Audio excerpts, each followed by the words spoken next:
happens. Yep, this looks like a position where a lot of time is being spent. I mean, Magnus said 5-6 minutes. He's clearly invested a lot. I know you mentioned it was a huge thing from Arabian as well, but despite that 5-minute thing, he's actually the one that's significantly up on time here. I'm going to take us over to Yakubov against Artemiev.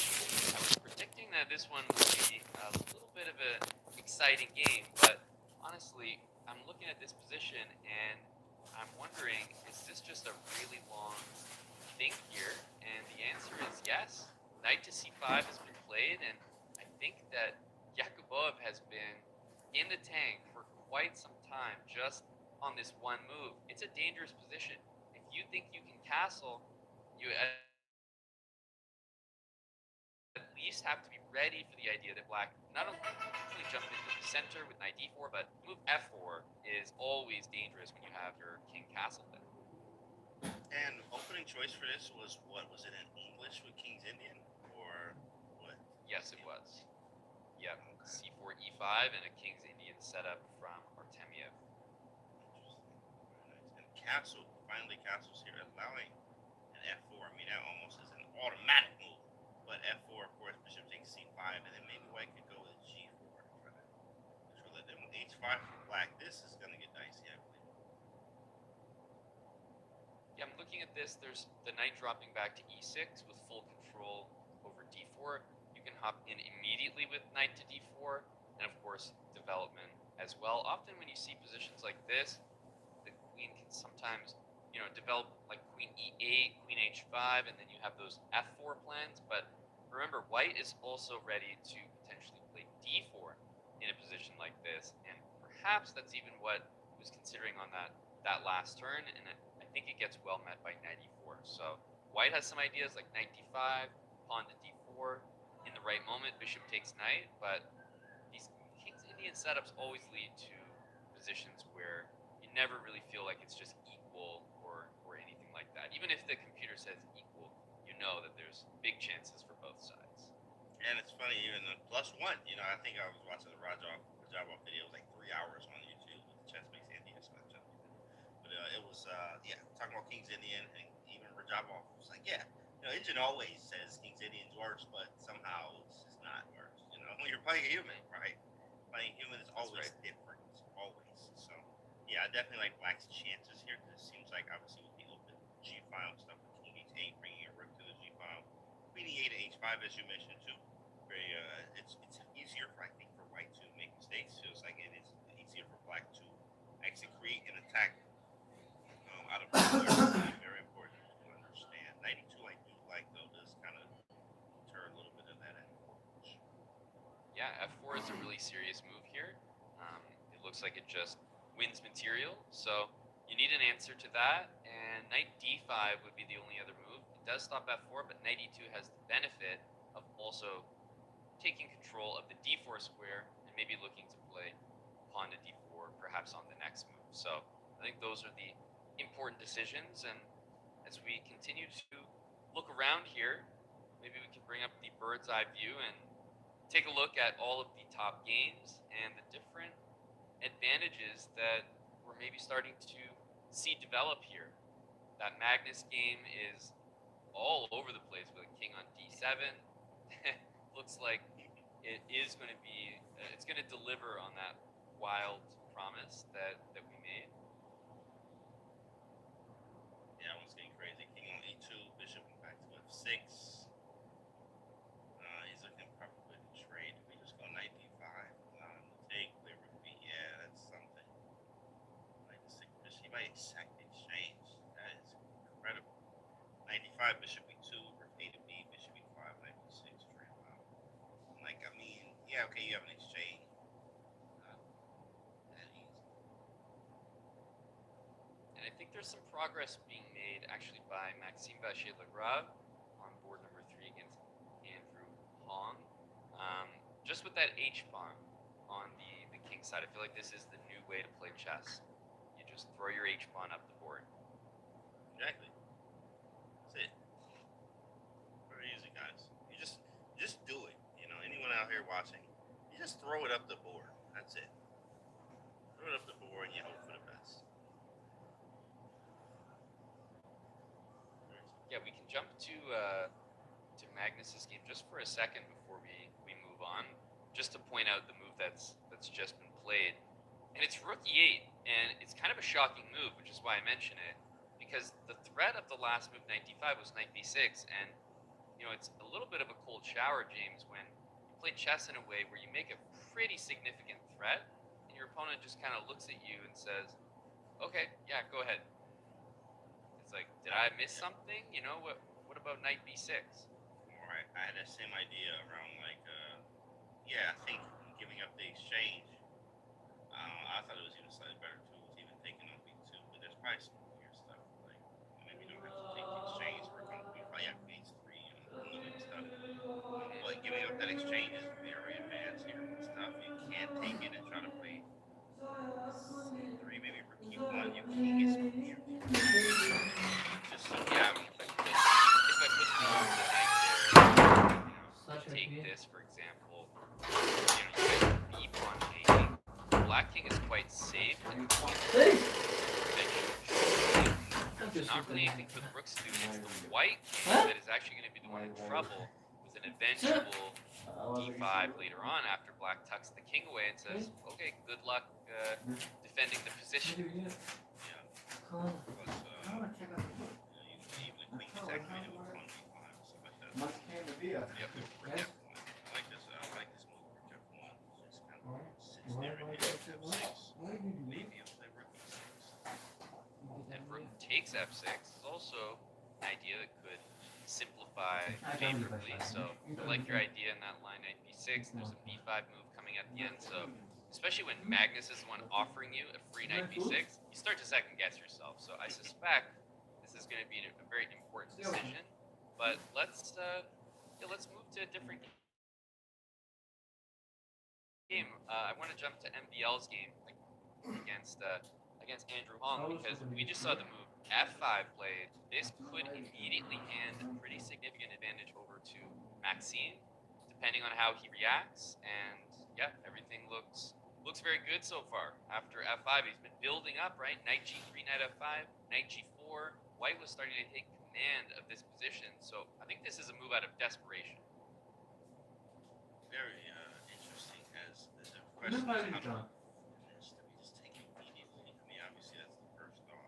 You have that bishop C5, but that allows G4, so really probably don't want to allow this G4 move. Seems super annoying. So the idea is after taking, Gotta take, right? Sigara içersin o zaman. E4 is the move, I guess. Ağacın yapıyor da kan. So let's say pawn takes here, queen G4, like Knight D3 with the other. Yeah, Knight 3. I guess I get rid of that. Take a lot of trades. Taking on C4. B5 opens. It's like, you know what? Let's just do something first. Did he take on C5? He did. He took on C5. Yeah. A safety move. Remember, there's also Knight E3 now that Bishop C5 has been played. Not to mention Knight D2 controls E4, so then maybe you can safely capture on F5. Oh, you know what? I was worried about G4, but I guess you just go queen on G4 and queen D3 is kind of forcing some issues. Yeah, that's a strong move. Because now I'm threatening F5, and queen takes, rook takes D3. There's a lot going on. Takes pawn third of the knight. No, that pawn takes seems a little cleaner. Knight E3 too, so much fun. Yeah, Knight D2, Knight E3 both look like pretty good moves. You can also take here, and I think that E4 is not as big of a problem as it was before, because now the bishop is gone. You could use E3, but I just don't see the reason not to play some move that gains a tempo on the queen. Well, we got a move. Knight E3 anyway. I was in between move. Pawn takes pawn, but it seems like Black's house collapsed after knight takes queen, pawn takes queen, knight E6, back to take. Yeah, I think this line kind of has to happen if you're black. Like, you can't allow, I assume, knight takes F5. So I'm suspecting, for example, pawn takes, queen, take the queen on F3, knight takes on D6. It feels like Maxime is much better there, with F3 also hanging at the end. So should be a very, very good position for Maxime, as seems to be off to a very good start. And speaking of a good start, what about Jan Nepomniachtchi on board number 2? Jan and Maxime are just dominating so far. Look at the king activity here, running it.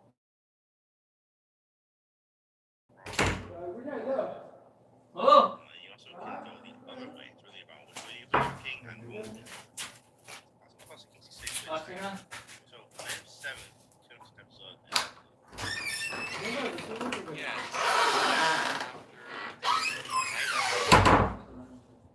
I mean, black is going to be waiting with king b6 and king c6, so the zug would be to get your bishop to c5. But then your king can't play king c5, so then the king can use d7.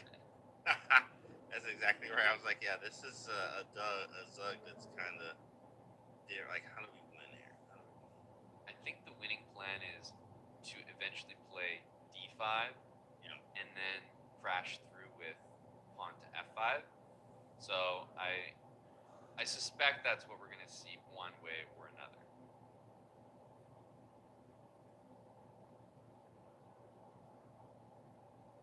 And Jan plays these positions quite quickly, I will say. Like, he kind of trusts himself. It feels like it should be a winning endgame. The only unfortunate thing is all the pawns are on dark squares. So there is a realistic idea that black has a fortress here where you just cannot crash through. But yeah, if we're trying to come up with a plan, I would say bishop on c5, pawn to d5, and then you're setting yourself up for pawn to f5. And then you're setting yourself up for king e5, knight f7, we have king f6. So yeah, he's just sucked out in a way. Yeah, because I'll just put a few moves on the board. For example, knight f7 looks reasonable. Bishop c5, king c6, d4. Wait, go back. Wait, what about king c7? So we can go king c6 after d4. I got this one for you. One extra. Yeah, a3, waiting move. And there's no way you can allow king e5. Hopefully, that's clear enough. And so if you can't allow king e5, you got to move your king. But then d5 happens. It's all crashing down here. And I'm just curious for fun here. With bishop a7 instead of a3, like let's say we didn't have the a pawn. Would we have? Well, okay, I guess that's a situation that would we end up losing. But yeah, bishop a7, king b7, and then d5 anyway. I definitely agree. Yeah, black should probably stay near the center because you play this, that king is coming in. You're losing for sure. Very active. Very active. Very nice. Very cool. Very cool idea. Yeah, so this has just been played. I don't know if bishop c5 is the most accurate way to get there. I believe that what we showed is the correct path. That's the zugzwang that Nepomniachtchi is going for. And he's obviously going to make sure that he makes it happen in the correct way. very fun. It looks like two likely results there. As we continue to pay attention to some of the other games. Let's go to Magnus and his king on c6. Yuri has drawn. Yeah, I was just seeing a result there. Yuri has drawn his game against the youngster. Magnus has the king on c6. A wild-looking position here. I really don't know what's going on, but White's down to 1 minute on the clock, and White's king maybe is more loose than Black's. Check king c6, bring a rook to the file. Oh, f5. Oh, that's scary. Be careful. It's funny, James, because when you're looking at the 3D board, I would assume the king is on b8 and the queen is on b6. b6, yeah. On the actual 3D board, because when would the king ever be there with the queen behind it? Exactly. You just glance in, you're like, oh, okay. Queen on b8. Did you see her chat? Yeah, we got king on b8, and the queen is on b6. Clearly, right? Clearly.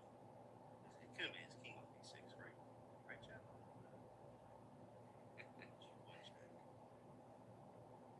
Yeah, Yeah, there's going to be some inaccuracies here. Time is getting low, and this is a very unusual position. I wouldn't say the players are relying on too many, patterns that they've seen before here, because the truth is they have not seen a position that looks like this, I can guarantee. Here we go. King back to C7. Nice tuck and roll with the king here. C7 playable. King D3 though. I mean, battle of the kings in the center like this is incredible. I'm gonna try this now. Yep, I was wondering if we'd see queen takes G7, but no, electing to defend instead.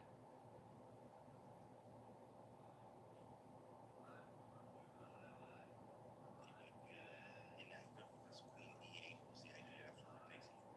I believe activating the queen, which is fairly weirdly placed, some type of 960 with the queen of the 8. Just work on the 8. It's not able to get out either. Slightly behind.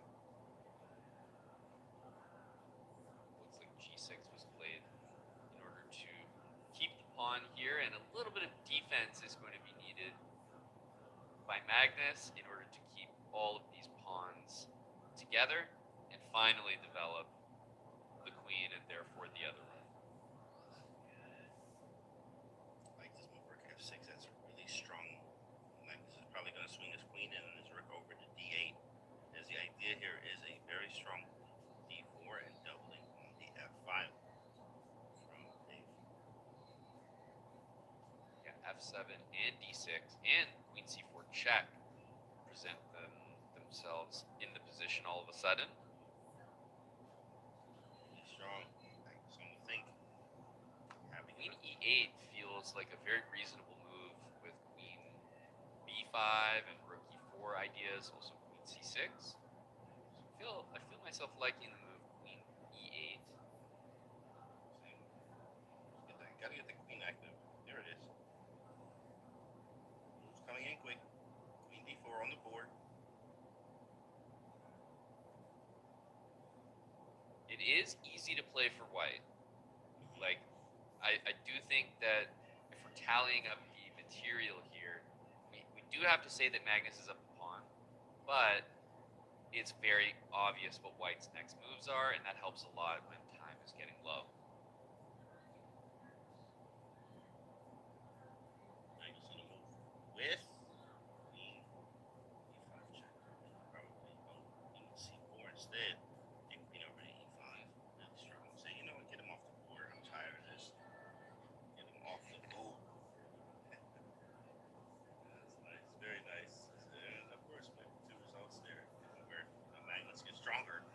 It's more in game. Double of the rooks hitting F7 probably with queen trade. I mean, that really is sucking for the pawn on F7. So rook F8, you're gonna be chilling right there on the F7 pawn. And white probably is better, but has to be having more space and activity with pieces. Yeah, I mean, the extra pawn for black is probably keeping things reasonably okay. It'd be hard to imagine that white somehow has the advantage, but it's possible.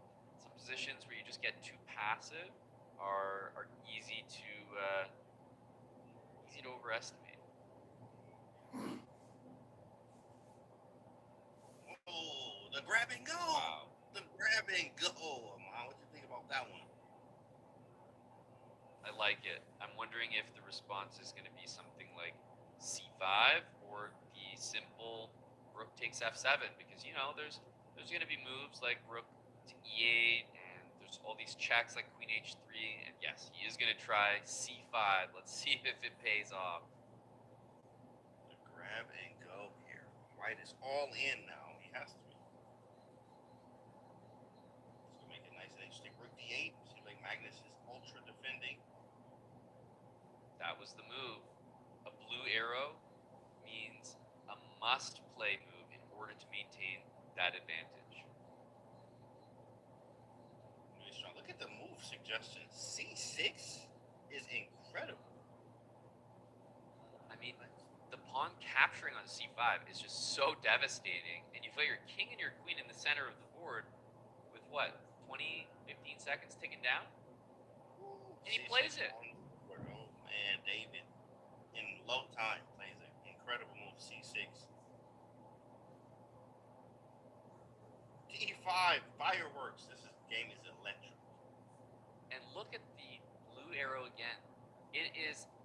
absolute battle to open the D file. Oh, he Magnus says takes. yes, Oh. and he captures. Queen E2 permitted. Oh, what? Caught him. And he mated him on the board. You do not see that very often. Magnus Carlsen comes away with the win in round number 2.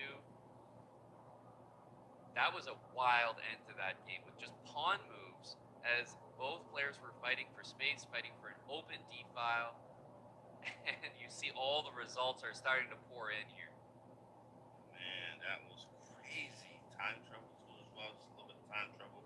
Carlsen going under a minute there, but the position was very murky, very sharp. Grabbed a few pawns there, quite over pressing and pushing, and finding some critical moves there. Both players with pawn C6, and then Magnus finding everything as he usually does. Very I sharp. want to look at Sandy Pen against Erigaisi if that game is still going. I believe that it is, unless it's just ended with timeout. No, I think they're still fighting here. I can't tell if we're getting the moves or not. There we go. Yeah, it was. Look at this amount of pawns. What is it? 5 pawns and a bishop for a rook. What do you think, James? Is that is that compensation? Does that count? I need 6. I need a full 6 pawns, or it's not compensation. I need 6, bro. 6 or it's nothing. Okay, got it. Incredible. Yeah, 5 pawns here. Like, wow. Yeah, this is tough to come back from.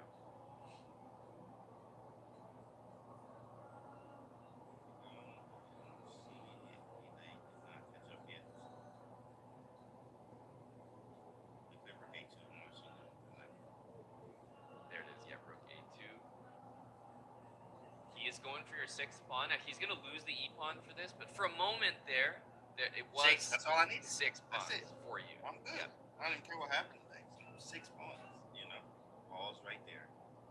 6 pawns. I will say for the fans watching, sometimes if you see a completely inexplicable result, like maybe a resignation in 10 moves or a hanging piece a bit randomly, it's entirely possible. However, it's also possible that there is a transmission error and maybe some moves are missing and they played an entire game there that wasn't shown. We did see that in the first round with some of the games, so it is possible if one of the results looks really unusual. This is an unusual situation here, being up pawns here. White has no pawns. This is somewhere you usually don't want to be. Your opponent has more than 1, actually. And the rook is going to collect a lot of these pawns, right? That's like 1, 2, 3 pawns that are going to disappear, but the bishop plus 3 pawns is 100% winning.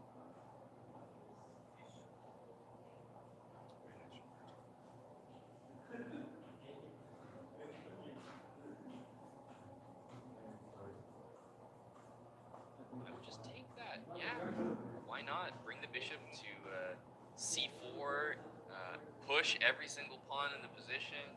This is very comfortable. And what you'll see here, by the way, is you'll probably see the black pawns advance together as they are right now, and then likely on dark squares, and then together, and then on dark squares. And why is that? Because the bishop will be able to cover the light squares. Charge! All the pawns coming down the board here. This is hopeless for white position here. Pawns would be separated, like not connected in any way, shape, or form. Then has a better chance of doing things here because A and B is connected, and also D is quite close to the king too as well. Just better.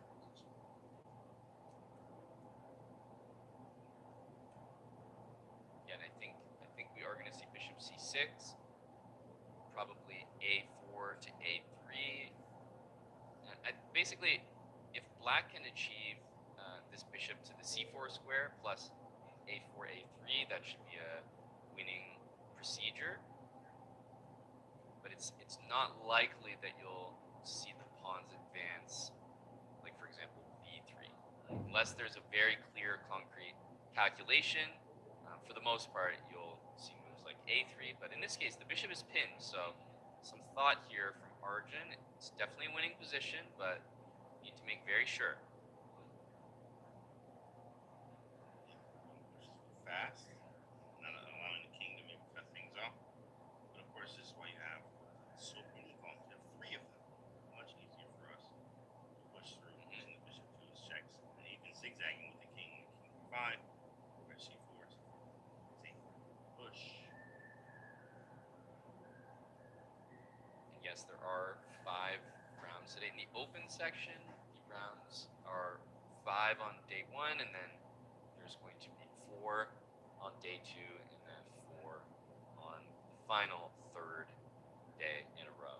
And yes, again, just a small tip for everyone in case you have a situation where you're pushing pawns and you have a bishop. Notice how, again, those pawns complement the bishop so well, all being on dark squares, while the bishop operates on light squares. So really important to know that, because those pawns end up on light squares. It's possible white just blockades on the dark squares and you never get to move.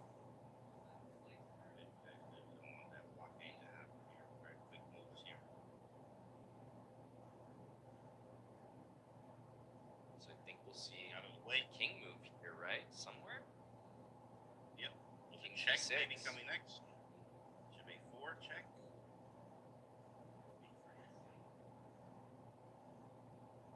Stops it very strong. Making it difficult. Kind of makes them, we gotta prove progress. Absolutely. And it's really helpful to have that extra d pawn here, because there's a lot of ways that the rook can stop the 2 connected pawns, perhaps, but that extra d pawn is going to be the winner.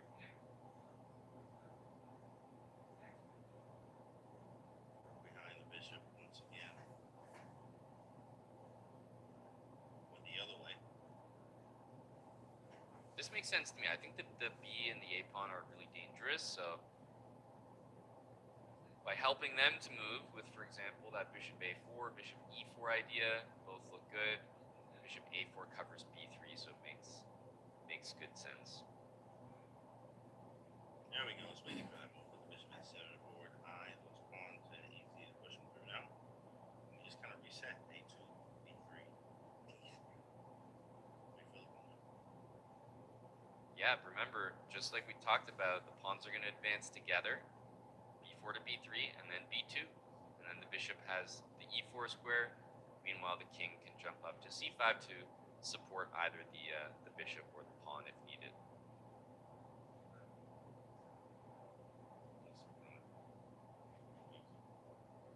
And I think we're going to see, first of all, bishop e4 is an important move to see, but if rook to g5, then king c4. Oh, there's a resignation. Yeah. He's high. Arjun. Very nicely done. Oh, it looks like, yeah, king b1 was even played, so of course, with the fork there, then that's an immediate resignation, so that explains it. And there's a few more games still going. I see Sam Sevian is still going against Aram Hakobian. Rom is winning. Rom just dropped a d4 course. I'm curious. Go to that game with Rom. Oh yeah, let's see at the beginning. I'm just curious to see if he played it in this Joshua course or not. Just to see what he played. If he played E or did he play D? James, you're gonna have to, get the approval from the chat here. In the final moments with 20 seconds on the clock, chat, James is requesting that we go back to the start of the game to check the opening theory. So if they give you the approval, that's fine, buddy. I'm ready. Just, we'll have to go for a vote here. Real fast. What you think? Now 3 pawns versus 1 bishop. 3 pawns. Bishop. It was on the same diagonal. Yes, no, big fella J. It's looking like a no. You did get some yeses there. I will give you some credit. Games, go for it. No, go for it. Approved. Smack. Yeah, the king is going to march all the way over here, and there's no. I there's no trickery here because you just have the two outside pawns, so the king and bishop will be split between them, and then of course you have one extra pawn to win the game. That's a big win for taking out Sam. Absolutely.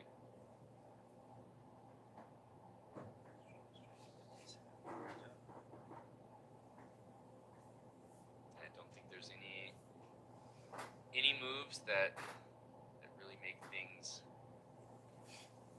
too challenging, because really as soon as the king starts to go over this way, if you try to swap the king and the bishop, then what happens is you can start pushing this pawn, because this pawn is one square weak.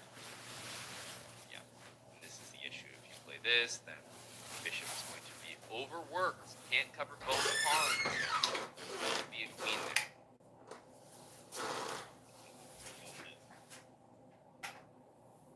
What happened to Dubov? It's a great question. I see that Dubov has lost, but again, the position where the result came in doesn't make sense to me. So it looks like a transmission error. That would be my best guess.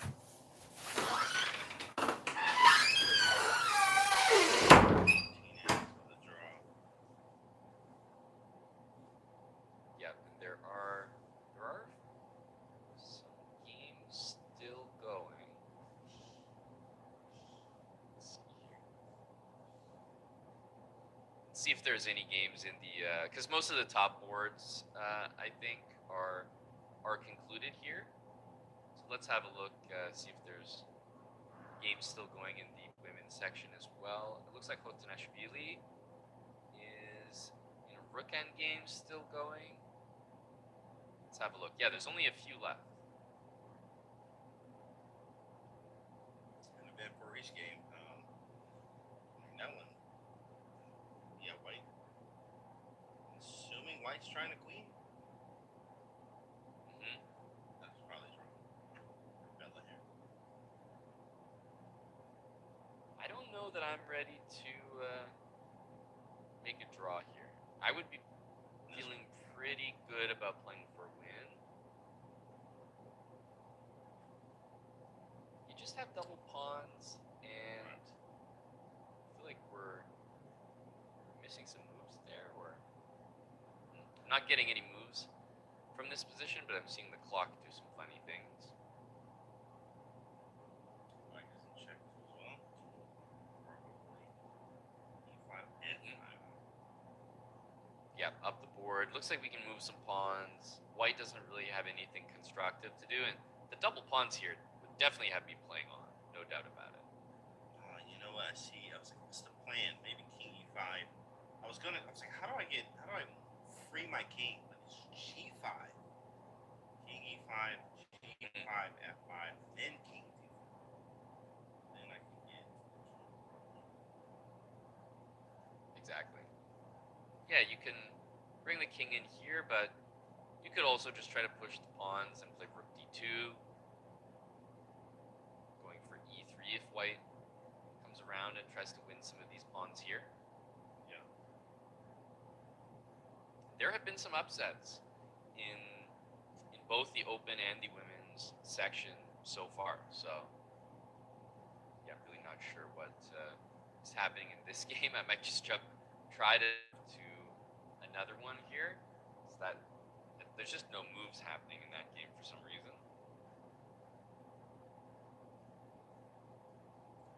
This one can be drawn sometimes, but not very. It's one that you always assume is winning, but right?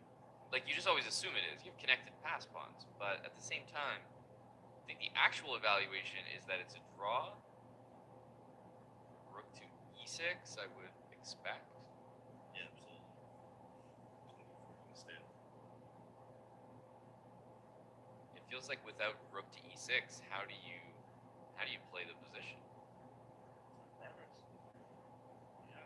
Yeah, white's just gonna Keep it cut off. cut the king.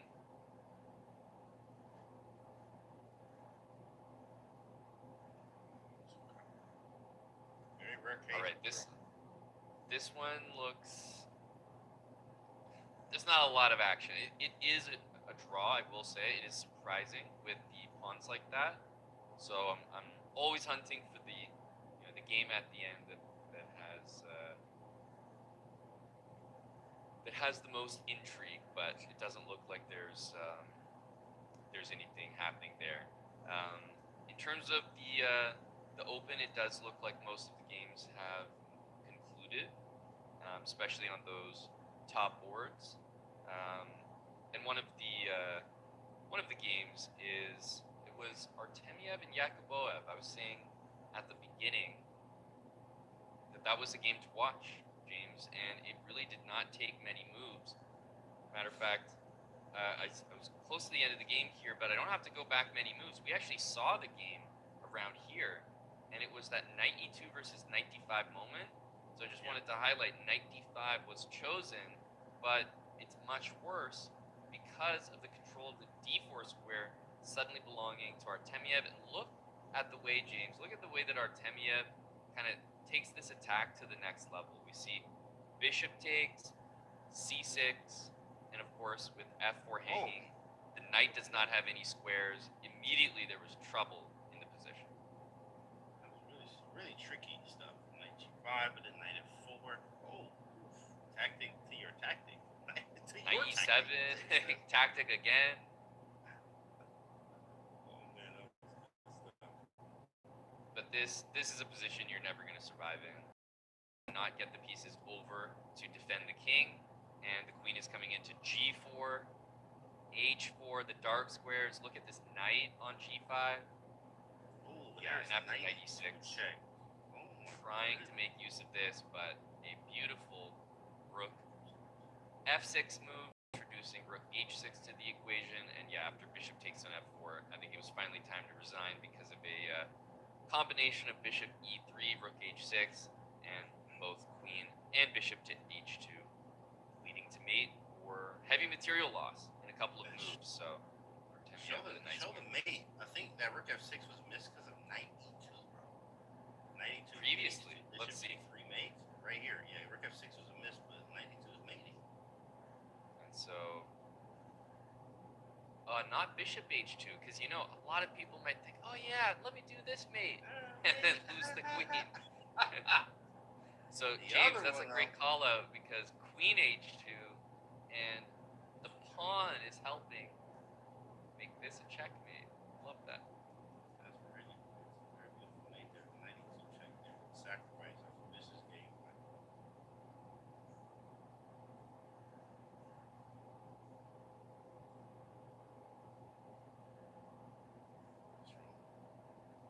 Got it done anyway. 91.3%. Exactly. Yeah, I guess there's a few games just at the end of the round still going, but a lot of results in.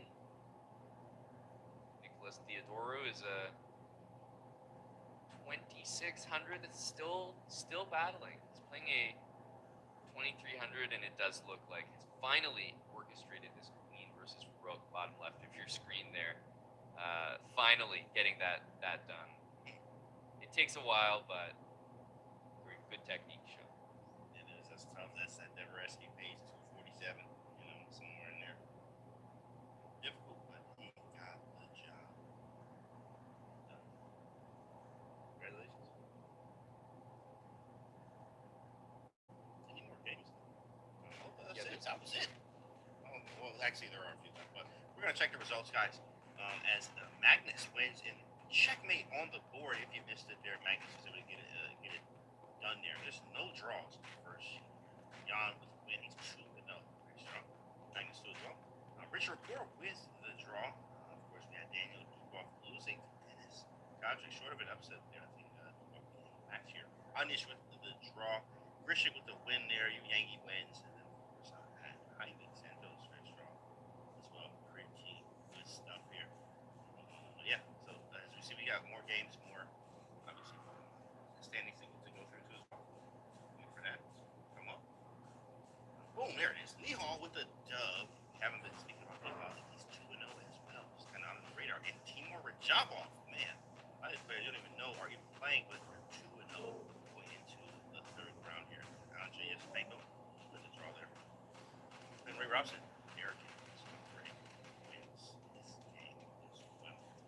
awesome stuff. And you have more pairings and those more as well. Basically, the standings will happen today. This is the women's section. Usually goes down.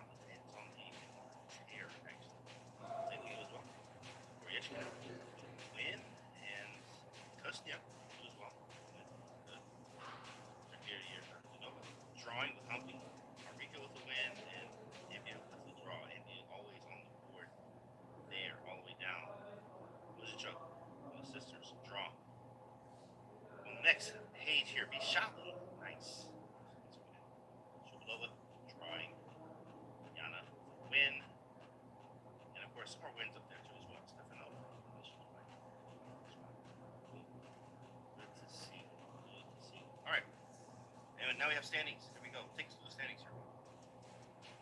Yeah, well, what you'll notice is that Magnus Carlsen's name is not at the very, very top, of course. He's won both of his games. There's nothing more that he could do with what was in front of him, but that obviously means that I think we have someone probably overperforming, right? You see Jaime Santos as well, you mentioned, number 5, Gautam Krishna, currently in number 1. So some people are 2-0 that you might not have expected. We have seen a few upsets in there. Dennis Kadrich at 2 did beat Daniel Dubov in that last round. We're able to see the exact position where it happened, because I assume that final position was not the result, but one way or another, he got it done, and now we're moving into the 1.5 points, and there are so many names that stand out there. Jose Martinez, Jaspem, Hans Niemann at 1.5 as well, and there's Vincent, Timer Andres Penko, and Pragnananda at 1.5. And in our women's section here, we have 10s on the, a lot of 2s just down the list here. 1 all the way through 17th. Tie for first here. Of course, there's still a lot of games left, but this is round 2. And some players are 2 of 2 already. That's incredible. Guys, this is round 2. Except 3 rounds today and more to go. We'll see which one of these hot streaks will continue their hot streak. Will it be any more upsets? Of course there will. We just gotta see who they will be. Guys, we're gonna be back after a short break here at the World Rapid Championship. Back.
Wow, that is Wow. a huge upset. Magnus is out. And I believe it is explicitly stipulated that jeans are a no-go. My response is like, you. Damn, look at that. A resignation. No, I think Always that's a draw? Nordberg is going to be very happy to claim. Pratt goes Oh, down. goodness. Man, Merson with a dub. 9.5. Who is he? He moves the bishop back, and that is the moment that it was decided. Volodar Murzin, your 2024 World Rapid Champion. What are your expectations for the upcoming World Rapid Blitz? It's going to be really tough. I'm really hoping to do well this year. I've had some decent years. I've had some good performances, but never something I'm really proud of. My best result is a silver medal in rapid, and it would be really great to fight for gold. To even get a golden one, that'd be really great. But I'm just hoping to play well because some years have been kind of uneven. So Who will be your, let's say, top 3 toughest opponents in the World Rapid Blitz? Yeah, only Magnus probably, because like with the other guys, there's not much difference between Magnus this year. Yeah, which I need to fulfill it is to work a lot and try to make it closer to the other guys. This body belongs to me. They also have the same opinion as me. Magnus is hard to catch, even he's in good shape. And this is the try to There was a lot of doubt of whether I was going to be there. I was more than out at some point. But now that I'm playing, I'm motivated to give it my all. Do well. As long as I'm in good shape, dangerous man.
players have a chance. And yeah, I'm just looking forward to also playing some Rapid and Blitz again.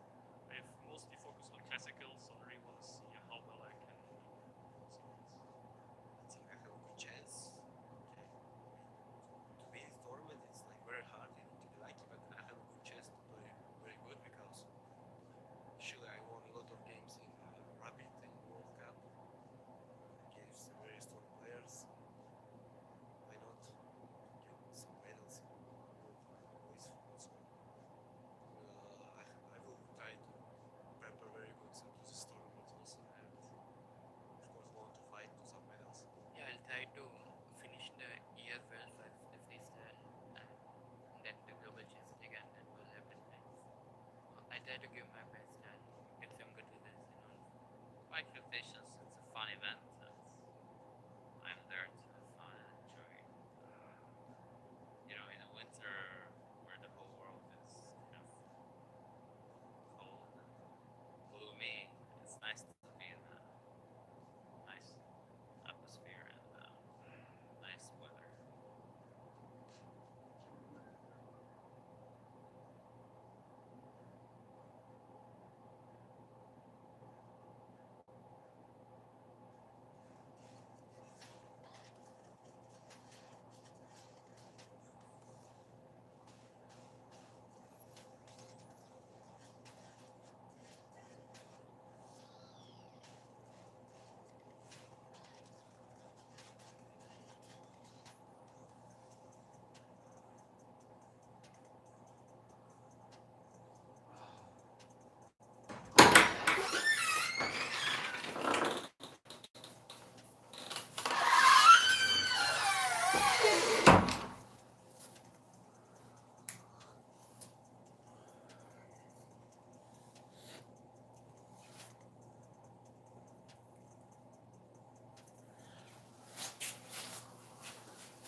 Welcome back to the FIDE World Rapid Championships, guys. We are back. This is round 3. I am FIDE Melanie with Grandmaster Hamilton. We have pairings for round. Take a look at who is playing who. Come on, take us through pairings for this round. Yeah, well, we've got round 3 here, which means you're really starting to see the matchups get a lot tighter, right? The ratings are going to get closer. Mags is playing Firouzja on board number 1. Nepo is playing Nicholas Diadoru. And moving down the list here, I'm also looking at Artemiev against Tepetabai as another matchup to watch on board number 4.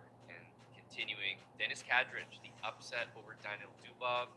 That puts him up to board 7 against Yu Yangyi. We show the list, and finally we get Nihal Sarin moving up finally to that top 10 board position with two wins, and I think Gutham is the surprise of the round so far, of the event so far. Definitely will be one to watch in that. Idis Gurel, very strong player, along with Aronian, who's leading the group at 1.5 points. So 2 points, a perfect score so far. There are many players in that category, but we'll whittle down that leading group to less and less players. And our women's section with the pairings here, we have a strong matchup there. Definitely all of them are, but definitely going to take a look at that. Court 1, Tains on Yi versus V Shally. They play a lot. Obviously, you see them in candidates and etc. You see them in round robins. You just play everywhere against each other. Some very strong ladies to see there. Riachkina, Court 2 there. It's going to be nice to see versus Leah. Nino out of Georgia there against Costinya. That's going to be a fun one too as well. Any one of these you're looking forward to? Yeah, I'm always interested to check the games of Zhu Jin'er as well from China. Just I think a talent that we'll see more and more of. And as we see here, Zhu Wenjun 1.5 points now back into the top 10 fourth after that early draw round 1. James, that Zhu Wenjun is going to be sharp back in this event and looking to make a comeback as we take a look at board number 1 between Vaishali and Tan Zhongyi. Vaishali locked in, not looking at anything but the board. Just waiting for that. Hey, start the clock. It's time for battle on the board here. Very, very incredibly strong front field player. Likes to play E5, 2-1.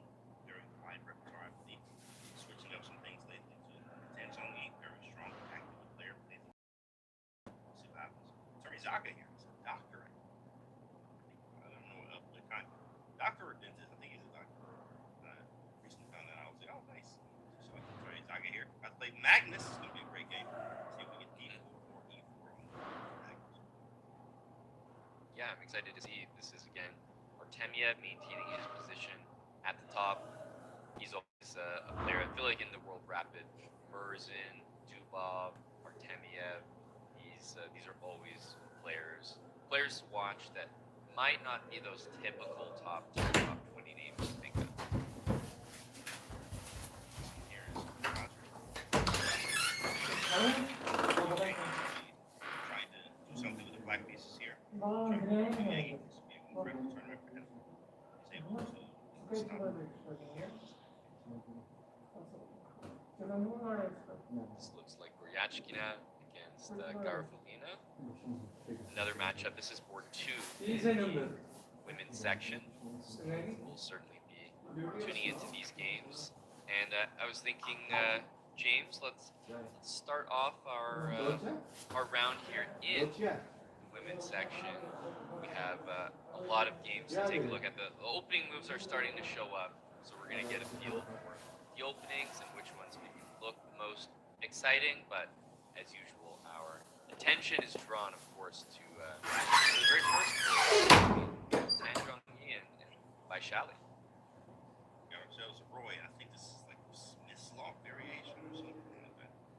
With the early G6, some sort of cozy alike, but going G6 before knight G to E7. So some very topical theory here, trying to play it a little bit more aggressively. And Tan Zhongyi in a think tank, making her think a little bit. She was not expecting this underrated Smith's Law variation. Yeah, the move G6 in the top left of your screen always can throw players off. I actually think the opening from Nepo, bottom of your screen, is one of the funnier ones. D5 and then B6 directly after. I think it's just going to transpose to something normal, but certainly an odd move order. So speaking of that Smith's Law variation, James, why don't we have a look at that one? Tan Zhongyi against Vaishali. This is an early D4 plan, right? Anytime you play G6 bishop to G7, usually white is thinking, okay, it's always got to be D4 because black is spending an extra move, G6, bishop G7, when you could just develop that bishop somewhere like C5. So it makes sense to take the center because you have the extra move. And I see, yeah, this bishop G7 move is obviously allowing us to take back with bishop takes C6 to attack on E4, knight G7 comes into play, castles, and you have some sort of King's Indian type way of playing, or where you castle, you can play F5 at some point after the king on H8, right up Vishali's alley being a control player, so not really too much King's Indian, but similar bishop goes to G7. He's very comfortable with these type of positions. Bishop G5 plays. Provocative. Yeah, a lot of times, you're trying to encourage this, right? Move F6. It happened. F6 won. Yep. Bishop comes back to e3, and if you play knight g e7, what I've seen a lot, first of all, you start to consider bishop b3, but what white ends up playing in these positions a decent amount of the time is also d5 followed by c4, with the knight then going to c3. And one nice thing for white is that it's likely these bishops will exchange, which, because of all the pawns that would be on light squares, is actually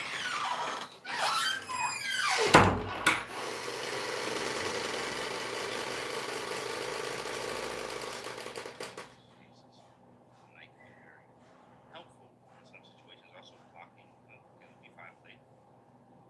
The knight around e7. It seems like a weird move, right? Because you're blocking this nice diagonal, but the reality is trading light squared bishops and playing c4 is kind of an achievement.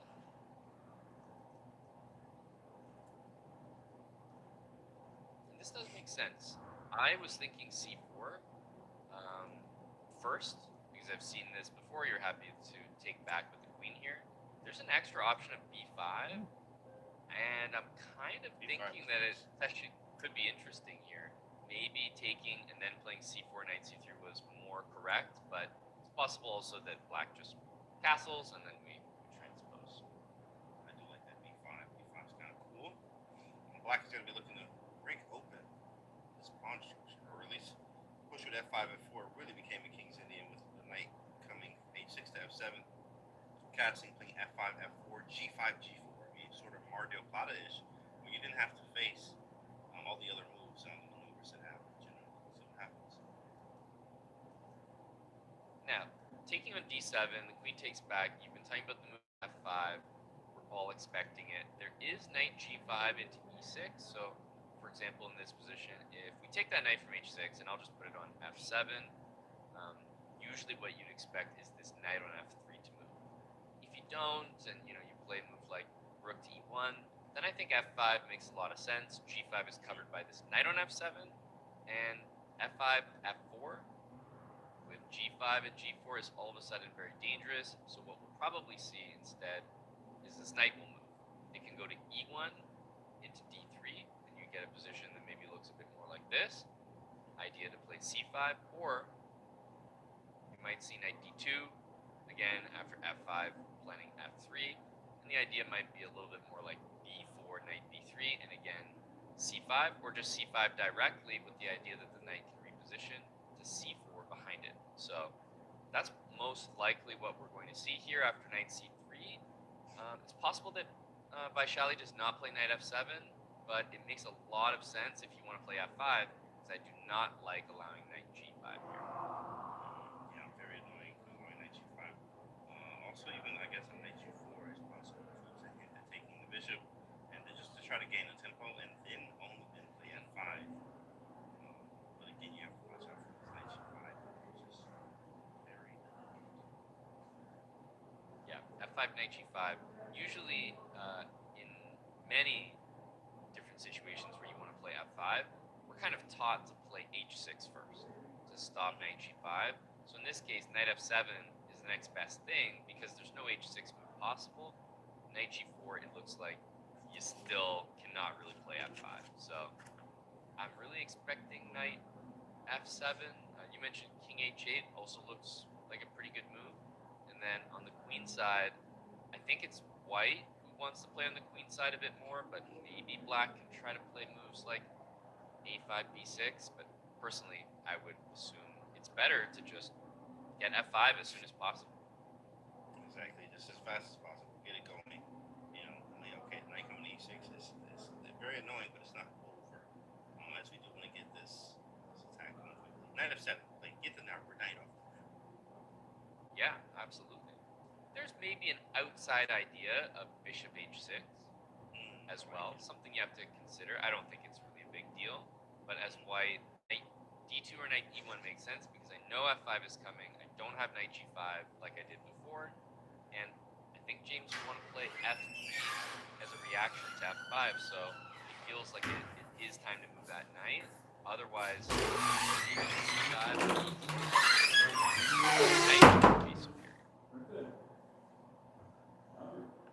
Yeah, king's in my transposition. The knights are very nicely placed on f7. F5 F4, G5 G4, knight G6. I mean, you just get a very nice version of the card. A lot of kings in here. So knight has to kind of move from F3 here up via D2 or D1. So that's what I'm expecting from this position.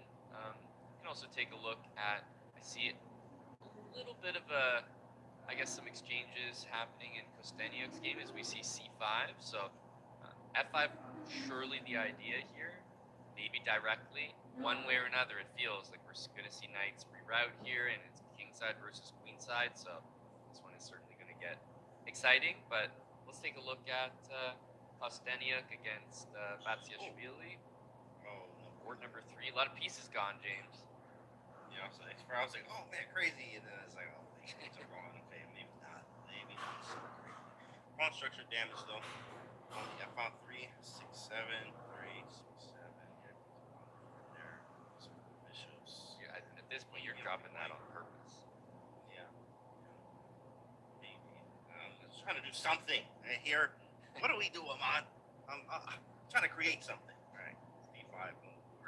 I think actually the Yeah, white. Chad knows. James thought he was slick there, but Chad's on to you. Nice try, buddy. Chad is either 500 or 5500. Let me open up chat. See what we do here. Yeah, the move C5 has just been played.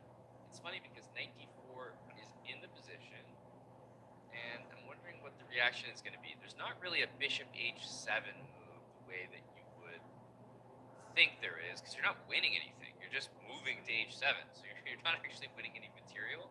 So knight takes D4. I think the reaction is going to be either pawn takes on B6 or bishop E4 with a double attack. But for example, if the move knight takes D4 here, just looking at takes on B6, something like this. The rook has to move. The pawn is attacked. I don't really like rook D8, so maybe rook A7. I think that if I get to play D5, James, that I might like this position. You like it for white? I like it for black, I think. If I get to play D5, I'm feeling that this knight is a little bit trapped here, and my bishop kind of comes C5 with tempo, rook B8. I'm liking the pressure here on these two pawns. Okay. And I'm actually a fan more of love having the 2 pawns. Fight! Fight it back again. There you go. It is opposite bishops here. I expect that this move is a possibility, but it looks like we just saw the next move, rook A to B8, which is most certainly not a mistake. It's not a blunder. It's not like black has a bad position, but definitely a missed opportunity there to maybe go into the complications with knight takes D4, which I think we're probably favoring black. But I guess that leaves us at a moment where I prefer Tan Zhongyi's position on board number 1.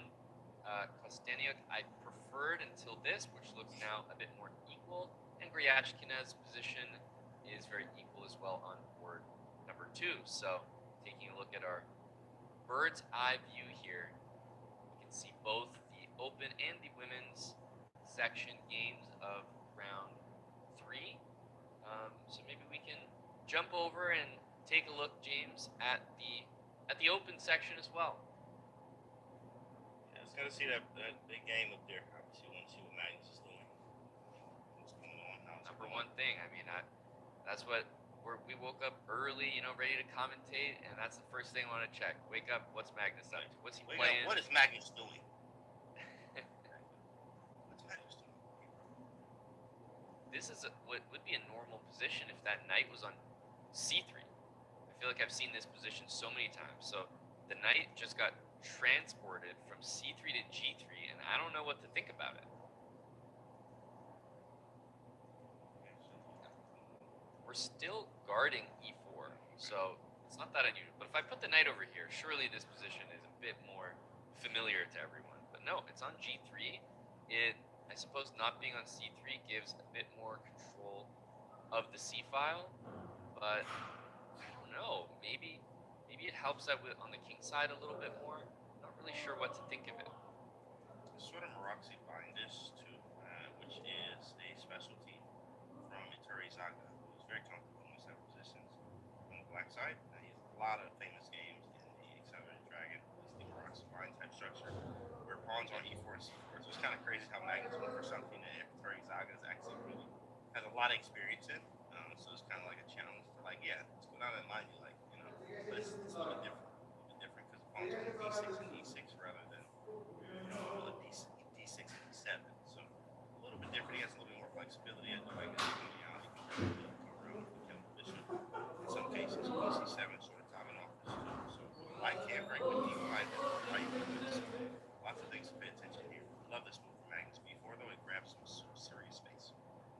And this makes sense. I think with the knight over on G3, sometimes you're worried about this knight on C3, gets in the way on the C file, it can be a loose piece. On G3, it's defending E4, but you kind of have all the space opened up on the queen side, and I think Firouzja, although he's maybe familiar playing against this structure, he's used to his bishop on G7. And that's going to take some time to achieve, many times. So in some ways, I think Magnus can be very, very happy with the opening, but you have to make a decision. You go a little bit more aggressive. You know, as soon as you make a move like F4, you invite possibilities of at some point. And you already mentioned D5. This is always a move that you're looking to play, but if I just put this move on the board right now just to show, there's a few different things you can think of. The first is that the knight on C6 can be exchanged, and then white can get E5. So that's the first thing. And then the next thing is that, you know, I could take and then put this pawn on C5, which is also a really nice position. So there's a couple of really good answers to D5 right now. That's not to say that D5 is not one of the main plans in the position. It's just that at the moment, I think Magnus has it covered for many reasons. For example, like this as well, also looks really, really good for white. So yeah, we can answer the pawn, bishop on C6, blocked by his own pawn too as well. Yeah, these sort of hedgehog moves Black is going for, where it can spring open at any moment. I think Magnus did a great job of handling those pawn breaks. He's coming out of the jacket. Magnus out of the jacket is like an extra entity load. Yep. There you go. Rook to C8 looks like a plausible move. Rook E8 I like because it makes way for the bishop to drop back. And I also feel like Black's position is a bit cramped, so I don't enjoy knight takes D4 because it helps White's pieces, but the reality is, James, I do feel like I want to trade. Yeah, especially having less space, but I'm still gonna have less space after the trades. It's not like, oh, less space trade. Okay, cool. Yeah, great. But now I have less space and no pieces, you know. So it's not the greatest thing all the time. So you have to find do nothing well, as I've heard before. Just do nothing. How do you do that? C7 seems really weird to play. H6, I guess, a nice waiting move. I mean, white is really just for choice when it comes for flexibility and space and how the pieces actually look. Black is developed, just like, you know, just off the back, right? Like, yeah, we're here, but. Right. Yeah, I think rook to say is decent useful, but for example, if we see rook to C8 here, we're getting close to maybe making a case for avoiding trades for white. Not that it makes a lot of sense, but if you drop the knight back or something, I just don't know that Black is that happy in a position where the pieces can't really move. You play knight e5, I've always got f4. So I just think there is a case to be made for retreating this knight. He just goes straight for f4, which I completely understand. I like the position for Magnus, and most importantly, this knight on g3 we are making use of here. Because this f4 move, immediately you start to think about f5, and if Black ever gets an idea to play e5, what is so different from the position with the knight on c3 is now that knight can happily jump in to the f5 square. I believe so too as well. It looks really nice for white as position before. You can even reroute the bishop from e2 over to maybe d3 back to b1 and aim at that side of the board too as well. It's just big problems, I believe, for Black is gonna have to sit around and wait. Sit around and hope not to go first. Yep. Squeeze is definitely the word because Magnus has a clear advantage here. None of Black's pieces have, ventured past the 6th rank here, bar the brave c-pawn at the start of the game. That's pretty much it. A lot of space, and for that reason, we know that modern evaluation works really favors a space advantage. So, good position for Magnus. As we take a look at some of the other games here in the open section, we can jump to the bird's eye view. There are many in progress. Definitely looking at those second and third boards. Of course, Nepo, MVL, and you've got Arjun on board 5 as well. Any of those look like ones you want to jump over to, James? Checking around, nothing crazy. I'm always looking for what's crazy. You're a guy that likes excitement, I just want to make sure Maybe we the don't go Arjun to an end game. James is gonna, okay. I fall asleep. Arjun's Did get game. up early today. Yeah, Arjun. There we go. All right, what's going on here? I like this call from James because there's only 11 moves that have been played, so you can actually even back up to the beginning and show this one all the way through. It seemed like there wasn't going to be nothing too crazy, but then the move E4 kind of puts the question back on black here. Usually this is an opening where black knows exactly what's going to be played, but E4 is a very, very tricky move. With Bishop C4 next, if you Man, not at all. I'm loving it already. He just don't care about nothing. That's what I like about Arjun. He just doesn't care about things. You can see that in his games. In fact, Magnus dubbed him the madman. Bishop C4, bro. What? That's crazy. And the best move in this position, I mean, there's two that make complete sense to me. D5, which is a standard reply, and also Bishop B5 check. But neither one was played. Bishop C4, and that's just the chess that Arjun plays. Knight to C6, knight takes E4, and after knight F3, down a full pawn. But look at the development. If black takes, the queen can take back, but there's some very uncomfortable threats to deal with in that next position, along with castling, so you gotta understand. Yep, he didn't want to deal with it. Bishop takes C4 and queen A4 check. Important move. This is the live position. Advantage. Arjun Erigaisi. Will that black king be able to get castled without any repercussions? I don't know. Yeah, it's first off, how do we keep kings?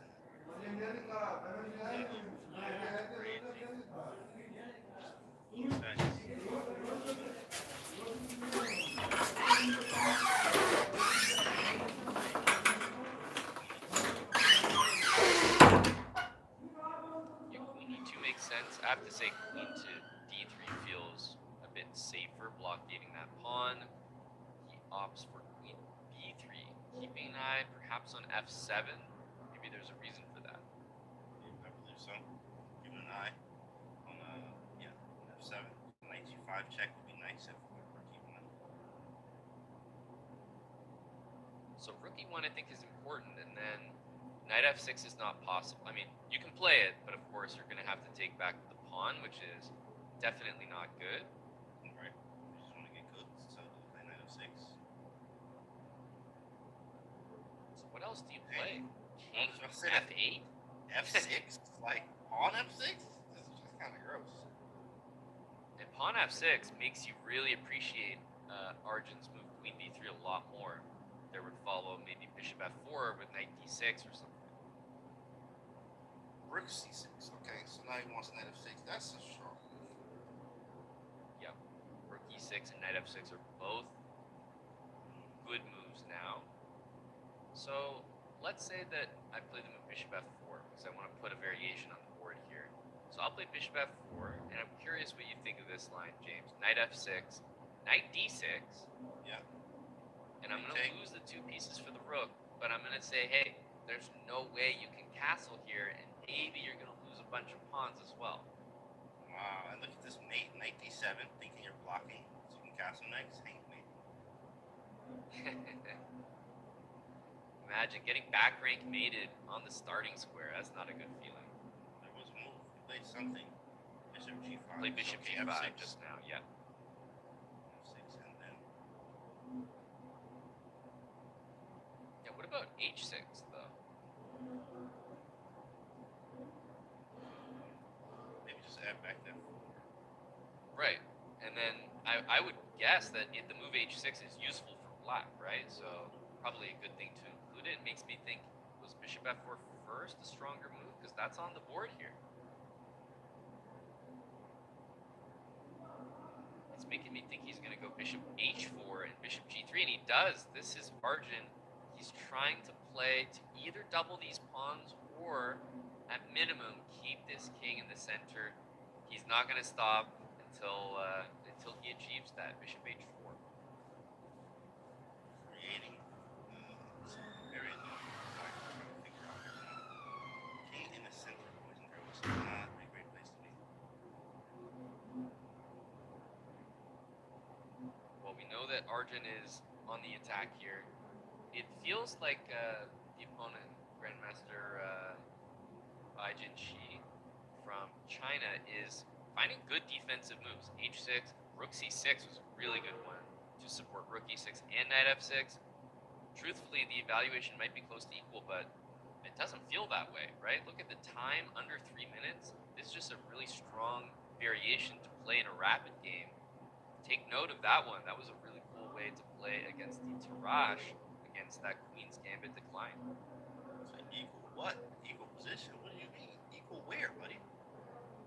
Yeah, of course, I'm gonna bring us back to Magnus's game, because it looks like there's a lot that's happened since we last looked. This is the Magnus game? This look completely different. Do you remember when there were a couple black pawns there on d6 and e6? How does Where it did they feel go? that black has less space, even though we got things out of the way? Where did my pawns go? Come on, It's a I great had pawns. question. I'm gonna go back. I'm gonna locate them for you. Okay, they were here just a couple moves ago, and then it was c5. Right. He sacked it. He sacked d6. Um, Not liking that knight showing up. b7, d7 pressured. And now the entire center is there. Knight c5, by the way, is happening anyway, and taking on e4 probably results in some bad tactics happening. Magnus would just space here. And got the pawns.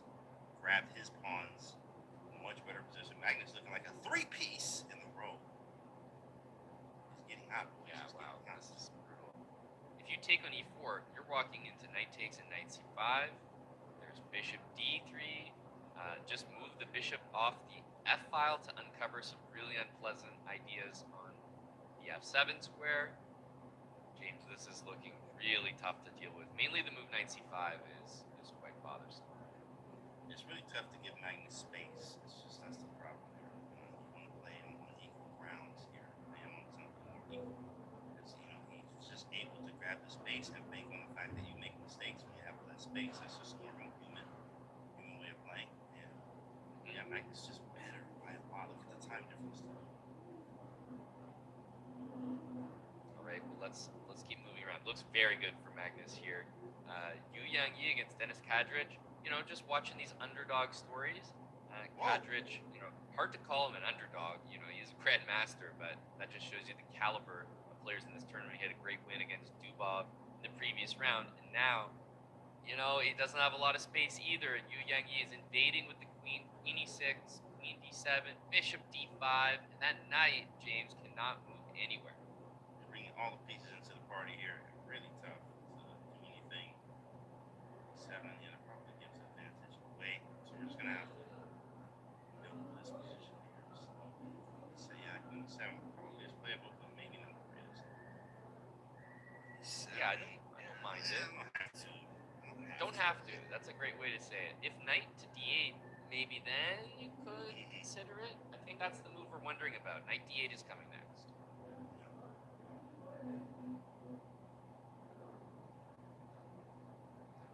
You do your king g2, but yeah.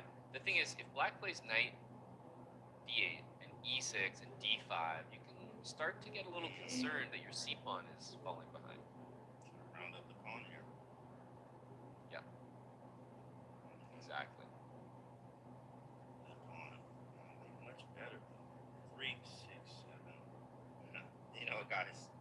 actually just counting the pawns. I was like, I saw what you Yeah. did, Pansy. I'm just counting the pawns, guys. It's amazing. You always seem to end up in positions where there's 7 pawns on the board. Just counting the pawns. I'm gonna check going crazy now. I'm just counting the pawns. I'm literally just counting the pawns. Queen d7 played. Okay, Queen d7. Yeah, and now Bishop e6. Oh, wait. Bishop. Let's check though. I was gonna say, how about a little King G2 there, Candy? You know what I'm saying? Look, King G2, and what do you do? King G2 set up the trickery on the d8 square. Yeah, exactly. 'Cause that's what you want to do.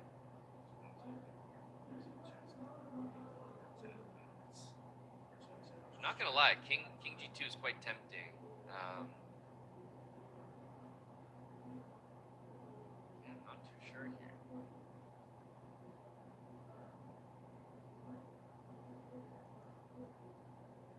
Because the problem with King G2 is I'm wondering about taking, and after this, you know, there's no hope after Bishop E6. Yeah. But let's say this position, you're winning again. So what I'm actually looking at here is the knight d8 move. It stops Bishop E6, and now you're threatening to take, and then the rook is hanging. So this kind of feels a little bit uncomfortable for white. It's not really what you wanted. Definitely, you could play. Oh, wait, he's gonna make a move. Let's see, reaching. Plays King G2. Oh, you did play King G2. Okay, so let's see if knight d8. It's almost the only move that you can really think of, and the reason I say that is Bishop E6 right now is a threat that I think effectively wins the game, so you must play knight d8, and I believe that is exactly what we see on the board there.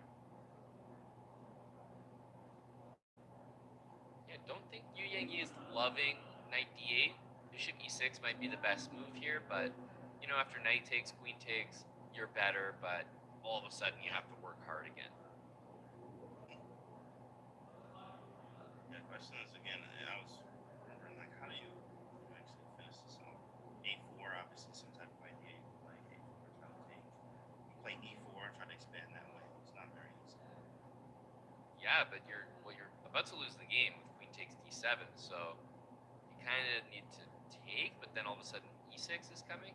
Bishop e6 is a very important move here. I think without it, you can see real problems in this position. So did we see a move there? I couldn't tell. Yeah, he did just play queen g4, and after the move f5, all of a sudden black is back in this game just a little bit because e6 is happening, d5 is coming, and we're seeing all these moves happen, I think, on the board. Kadrich, so impressive in this tournament and continues to be, because I'm telling you, d5 is going to happen, and white loses all contact with that c-pawn, and there's no e4. I think this is a really serious turnaround.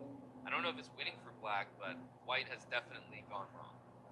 Really has been playing out of his mind. Of course, you get that type of you get that confidence. Is what it is. Yeah, he's got a lot of confidence into playing very, very well.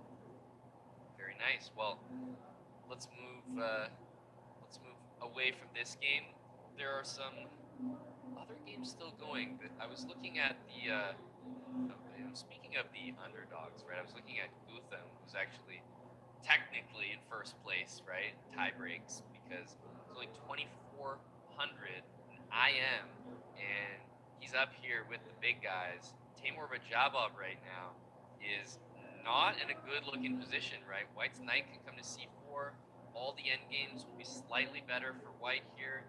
That pawn is disconnected from the rest and down on time as well. So could this be yet another upset for Gutham Krishna from India? Absolutely, those upsets, huge, especially from India. India's just an absolute powerhouse, guys. Since we know India's just GM after GM every day. It's another GM. I really like this last move as well. The knight will be hanging in a lot of cases, so you kind of have to trade, and maybe black's looking to position the knight on d5, but white is going to be slightly better here. Knight going to c4. It feels like a position that you just can't really lose.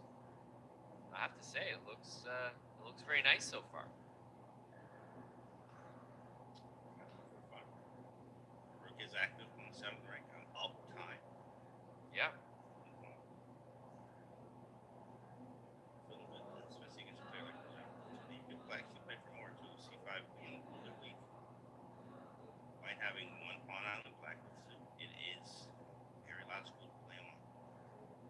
Oh, 100%.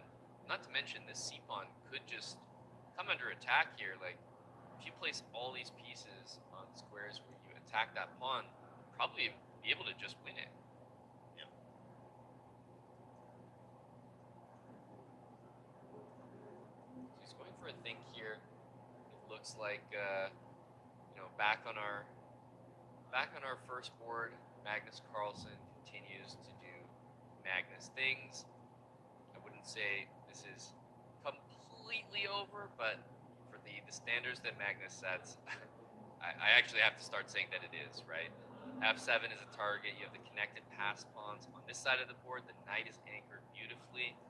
Only up one pawn here, but I have to say this position looks really desperate here for Firouzja, but 2 minutes apiece. So anything can still happen with time pressure, as we've seen. Even the best players can go wrong in time pressure. It's part of the game.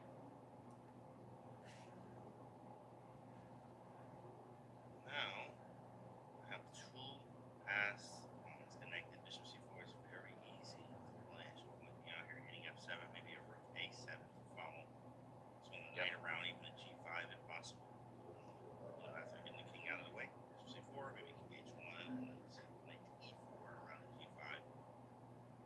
Yeah, like king h1. There we go. Gotta move and reaching for the bishop. We get to c4. Yeah, that looks like a really natural move. We were saying rook a7, but to be fair, knight e5, attack and defense, also looks very, very tempting.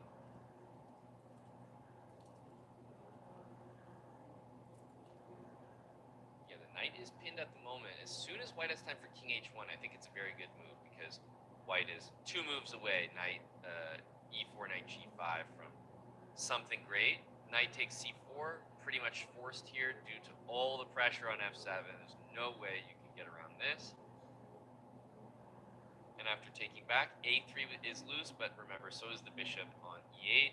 So white will be able to recapture and then probably double the rooks on the f file or something, or the e file, while simultaneously watching the a3 pawn laterally. There's also ideas of rook takes e8, depending on where this knight goes. Even if knight takes c4, rook takes c4. Gotta watch out for the quick tactic, which is now on the board. If he misses it, well, knight takes. It looks like moves are flying in. He plays rook f6, not allowing the knight's tactic. It feels like one that you should take. a3 is loose, and remember, if you take on f1 and the rook takes back, suddenly rook takes a3 is a legitimate move. And if you don't take, I'm just assuming that black's going to take on f1, and do I really want to take on f1 with my queen or with my king? I don't think so. So rook takes f6 looks more or less forced. Queen takes f6. And I don't know, queen d3. Rook e3 is also, it's also possible, maybe to drop the queen back to c3. White would do really well to trade the queens here because these connected pawns, especially all being on dark squares with that light squared bishop, are, I think, going to win the position very easily. So any queen trade is very reliable. a4 is very easy to make, so we'll just get to expand the pawn to push down. The question is, I think this thing is going to go b5 or a5. b5 loosens the knight on c5 just a little bit, but it does push one or the other. Yeah, h6 to make some space for the king. Rook d8, but a little bit desperate. However, threats are good to make. Rook d2 with queen f2. I don't see how any of it's gonna happen. You got the bishop hanging. The bishop cannot move at all. Feels like these pawns can just go slow and steady. Steady sometimes goes to race here. A5, A6 looks really clean. A5, B6 as well. Black is maybe looking for something like rook or queen d4 at the right moment, but that blunders to the bishop being very bad on e8. A lot of Oh, the problems. bishop is terrible. Yeah, it's nowhere to move. Restriction at its finest. Magnus needs to move on. Queen e4 is a nice centralizing move. I don't think we're really threatening queen takes e8, but you know, this is a move that just controls some squares, keeps the rook defended.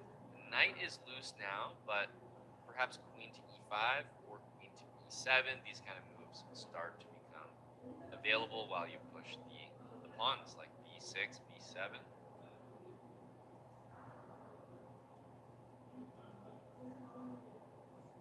Yeah, queen e3, queen e5, offering the queen trade.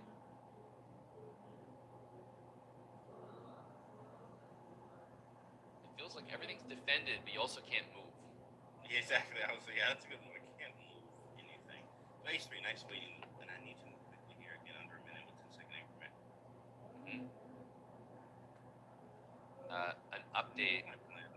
Gutham Krishna has won against Timur Rajabov, keeping the dream alive. I know everyone loves an underdog story. That's a 2400 international master continuing to impress. Yeah, he's really playing out of his mind, which is incredible. Kudos to him. Playing having an incredible tournament already. There was a draw on board 2 between Theodoru and Nepomniachtchi. That was quite a while ago. It does look like top left of your screen, we're starting to see real time scramble stuff happening in that game between Tan Zhongyi and Vaishali.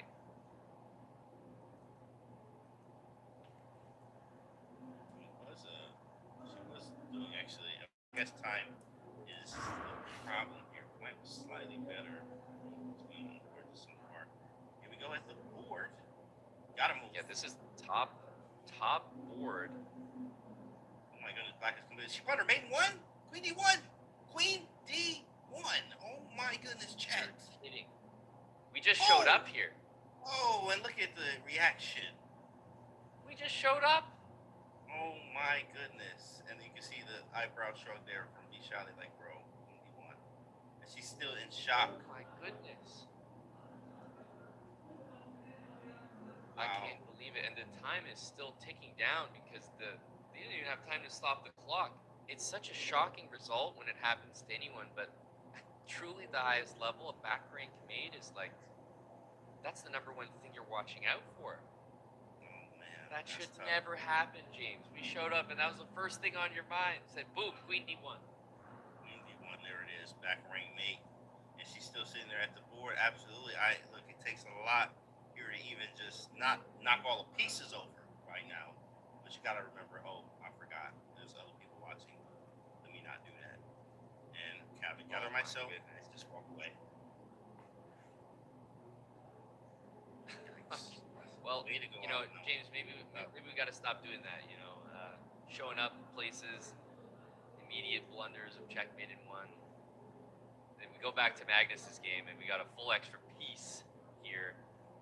That should definitely be enough. That obviously the bishop had to be given up for both of those pawns, and I don't think there's going to be too much trouble converting this position. Yeah, there's gonna be an extra piece there. Erigaisi trying to figure out something, but unable to.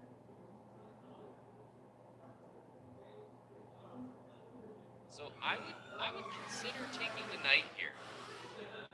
And I'm not sure that Magnus is going to be happy with this. And the reason I say that is because after rook b8, you can play rook c8, take, and you have a rook and 3 pawns against a queen and 2. And I don't know if that's winning. That's a good question. It is, but it is, and it's also it's just difficult. There is just a difficulty.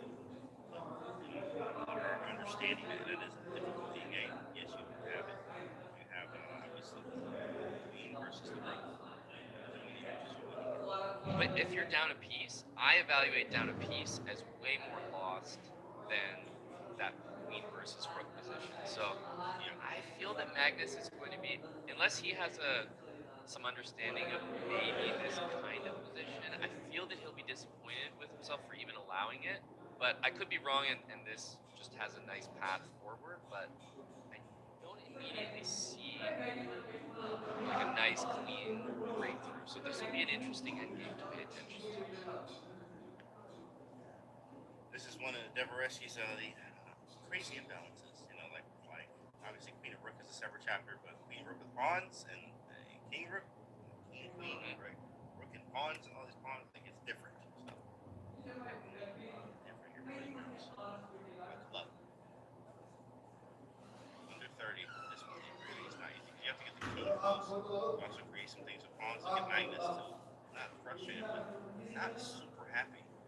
No, you can't be happy. Like, you had a full extra piece, a whole extra knight. There's no way that this is a better position than that. That being said, he may very well just go and win this position. So I don't think he's terribly upset, but, I just think that an extra piece is easier.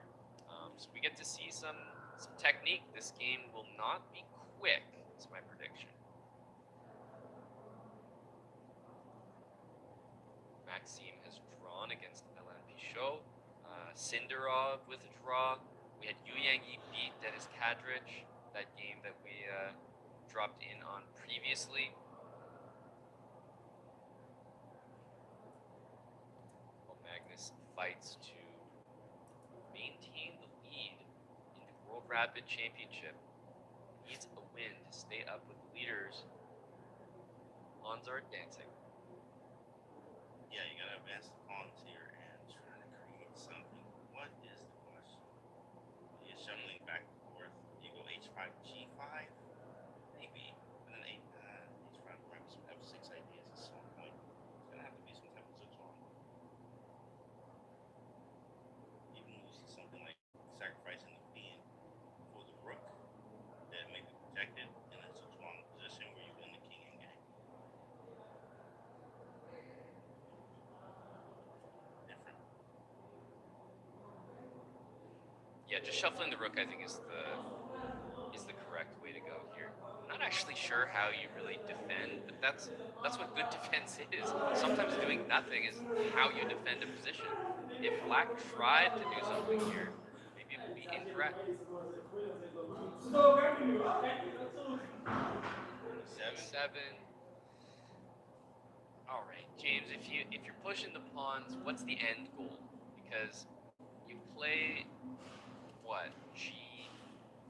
If you play h5 and then you play g5, that feels like there's some success there. And I think maybe if pawn takes, we could see, like if h takes g5 and h takes g5, and let's say Black plays g6, is that position winning? And I think the answer is yes.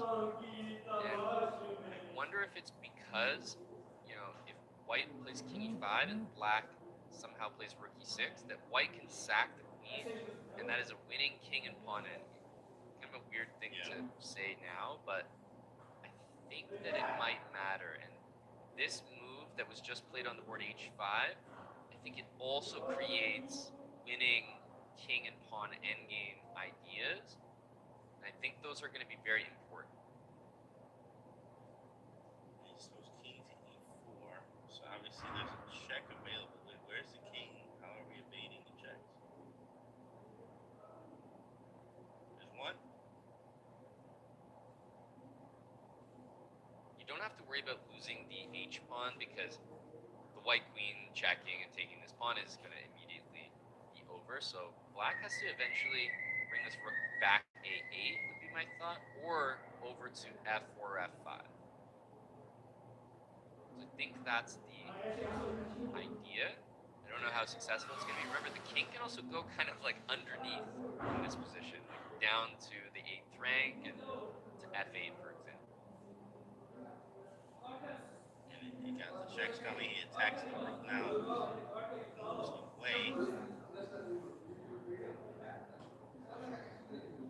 I see a queen F8 idea, perhaps. I see queen D3. He needs that king closer. The white king is a bit far away. And what I mean is that if you play G6 and try to play king G8, what's going to happen is that there's going to be an idea to sack on E6. And that is going to be winning it.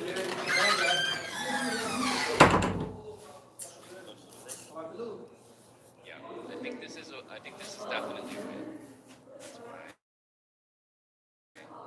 That's my feeling here.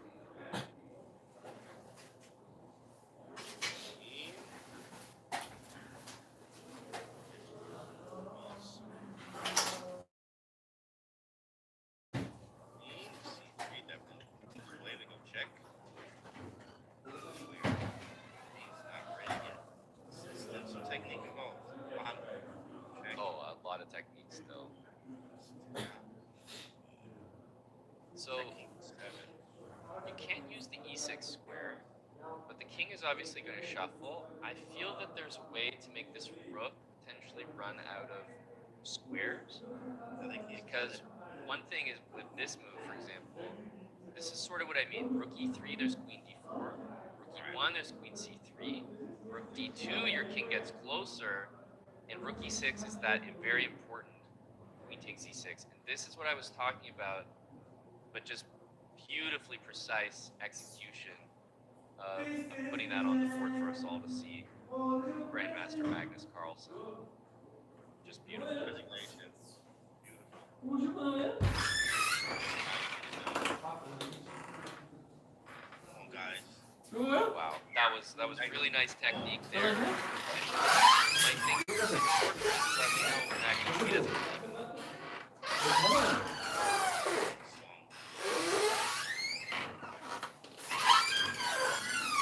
Let's move to another live game in progress. Vladislav Artemiev against Amin Tabatabai, an opposite bishop endgame, and we're seeing a potentially winning idea here in the move B3, just played on the board, offering a pawn because the bishop can blockade, and now there are two pawns that are advancing, which means the bishop and the king are going to have to split up, and that is not going to be enough. I think this is an easy win now. This is a great idea. I'm just going to go back 1-2 moves just to show it. When you're in a position like this and you feel like, oh, there's no progress to be made, well, the reality is you have the move B4 or B3. You just need this bishop to move. And you want to create as many pass pawns as possible. So don't let yourself get tricked in thinking that B3 is no good here. It's actually the winning plan. We're seeing it executed on the board. This is what I got the past pawns. Works out for us. And that bishop is definitely overloaded here. King to E8. The bishop's covering A6. The king also would like to target this H pawn. I'm trying to think of the best way to do things. If E6 and E7, I don't know if that's correct. We're going to see bishop E2 here. And I think what you want is you want the king basically on F5, pawn there, and then I think the bishop on F6, and then if you can walk your king to D6, you'd be winning, but this is going to be, I think, a little bit harder than you might think, James, because you can't play king E5, D6 without the king coming up to E7.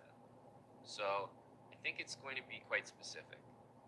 The king wants to go to E6, which means the bishop cannot move, so an important moment there. But the king has the F8 square to shuffle to. So how do you actually do this? King E8. Wiggle around. Maybe king E5, and then there is much. I think really this is the Zugzwang. It feels like this is going to be a pawn that you lose, but the reality is the bishop cannot cover E6 from anywhere except c4 because it also needs to cover a6. So it's king d7. You can push this a pawn, and then there's king f7 to win the game. So even there at the end, while I probably had the correct instinct it was winning, I didn't even fully realize how powerful e6, e7 was. That is the winning plan. It might be the only winning plan. So again, a reason why Artemiev is truly one of the best rapid players in the world. We've seen it time and time again from him. He's displaying very in-game technique here. Suxwang playing quickly. King moves around last couple moves, I believe. Bishop 5 can try. 6 and bishop b5. And then just a waiting move like bishop c3 will win the game nicely there. Yeah, Maybe bishop f6. Technically might be the best in order to take on c6. Yeah, no, he's going to offer the pawn in exchange for this one.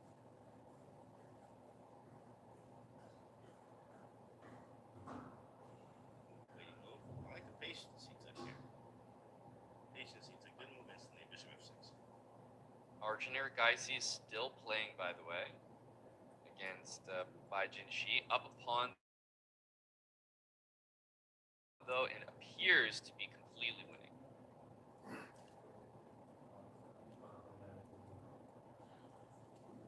Looking at the final moves in this game, I do think king takes c6 needs to happen, so probably this bishop is going to move back, or king c7 does the exact same thing. b2 and king takes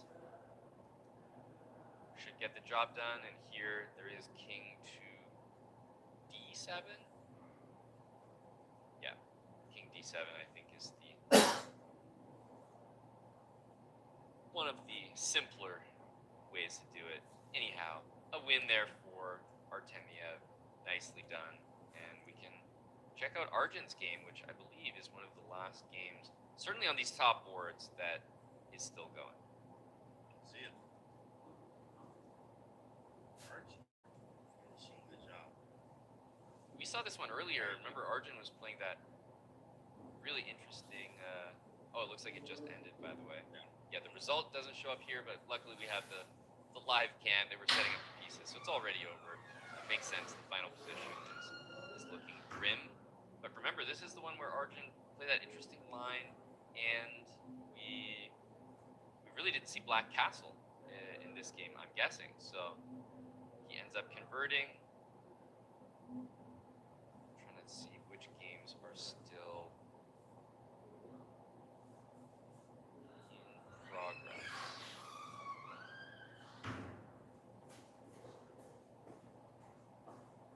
Against Chumabayev here.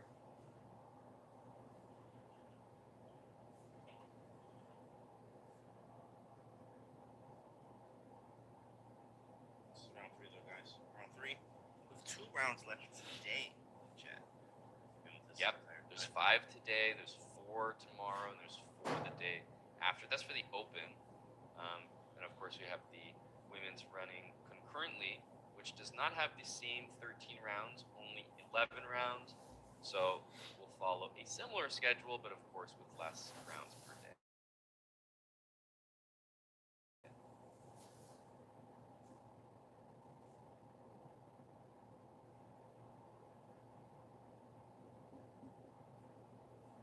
Let's see, David Anton against Adiz Gorel. Let's have a look at this. David Anton, 2,600 plus. Adiz Gorel, only 2,500. I would say that's quite a misleading rating. Significantly stronger than that is my impression of Adiz Gorel. Playing well too. 2 points. Trying to be in fair. Yeah. I knew there was something. I knew there was something wrong with this game here. It looks like the transmission's a bit off. Maybe we'll go to this one. Oh. I would have forgot who was even here. 1.5.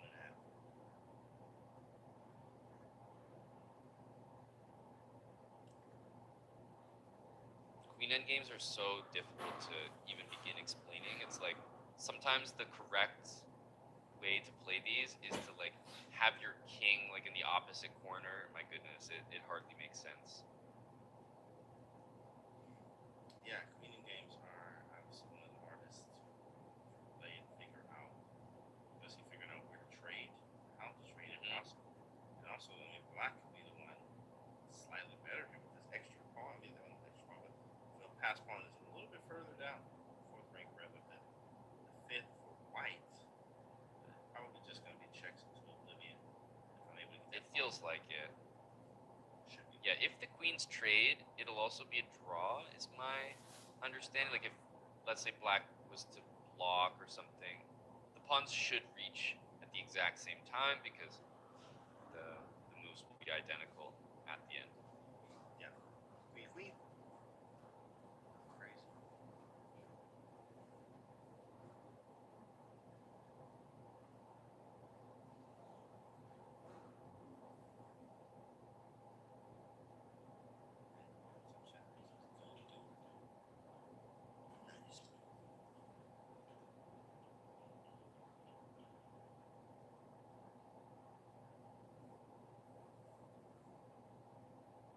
Let's see what happens here, because after queen g7, if the king goes in front of the pawn, you don't feel great about that. But at the same time, it's the best place to hide, right? You use your pawn as a little bit of shelter. Maybe I don't even think there's any way that it can really happen. But if you trade the queens, it just looks like a draw. So I'm expecting a draw. These are also two pretty strong grandmasters, so hopefully no one gets tricked here in the final moments. There's only a couple live games still going. Check. Don't step anywhere crazy. King c3, obviously. Ridiculous. Won't happen. We did see him leading one back rank. Some time pressure as well. There's a little different. Repeats. Honestly, it seems like a pretty fair result. I mean, both pawns are quite dangerous here. Black also knows the king is in the way of the pawn, so you're not going to have a ton of success. Also, 5 seconds. You got to give another check, that's for sure. Do something. Like, just take the charge. Don't do nothing crazy. Yeah, 10-second increment allows you to think a little bit, but not that much. Man, he really going trying every avenue. The dream is to find a way to check the opponent in a way that also supports your pawn. It's not always very easy to do. Yeah, and like one that you could trade queens while advancing your pawn. Exactly. That would be perfect.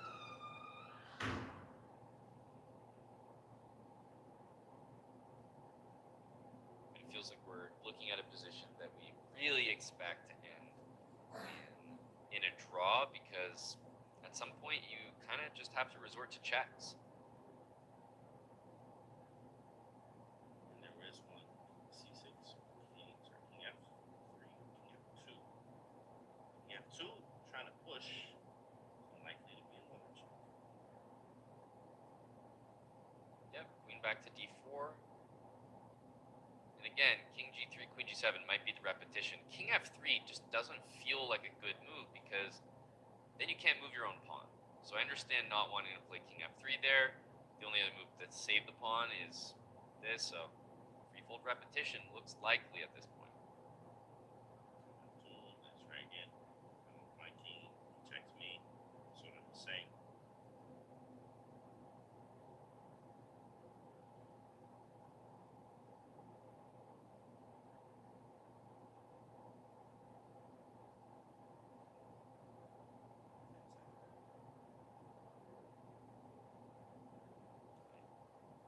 Wondering where the time has gone.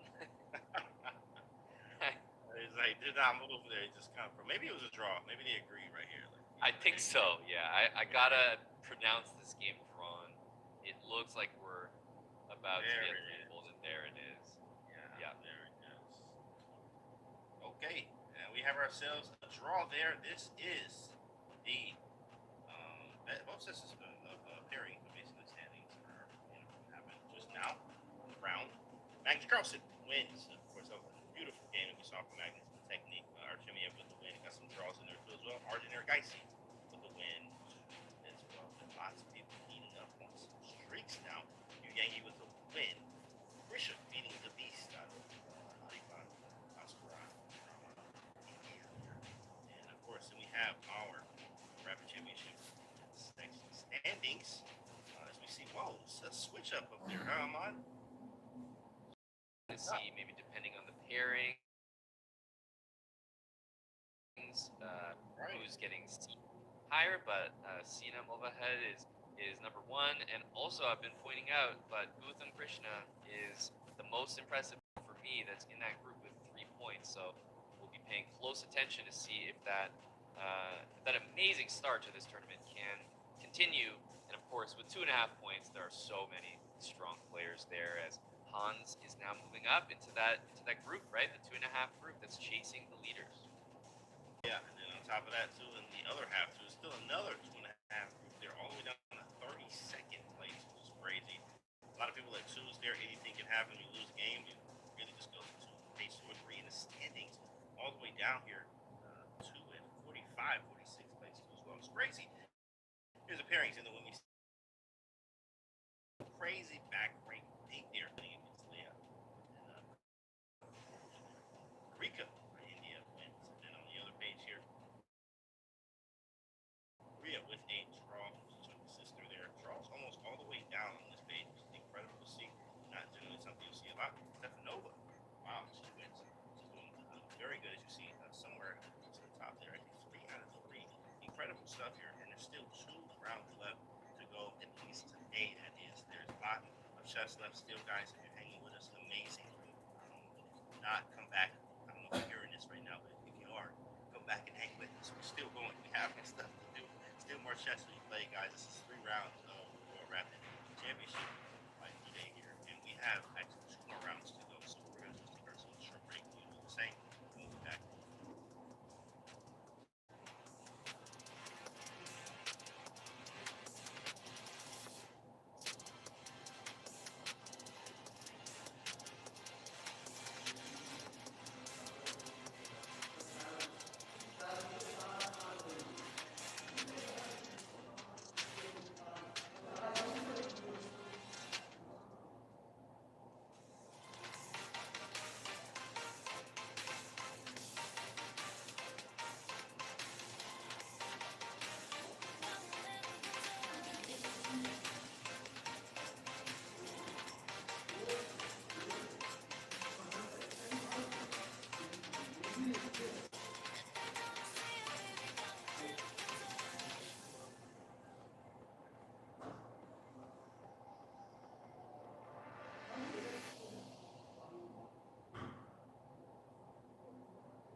atrás pragu, mă, atunci în trešine, ne?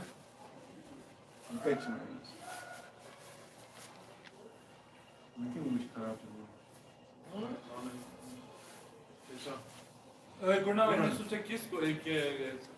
Volta filterko. Nu trebuie, nu.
Seviyorum. Abi zaten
Guys, we're back.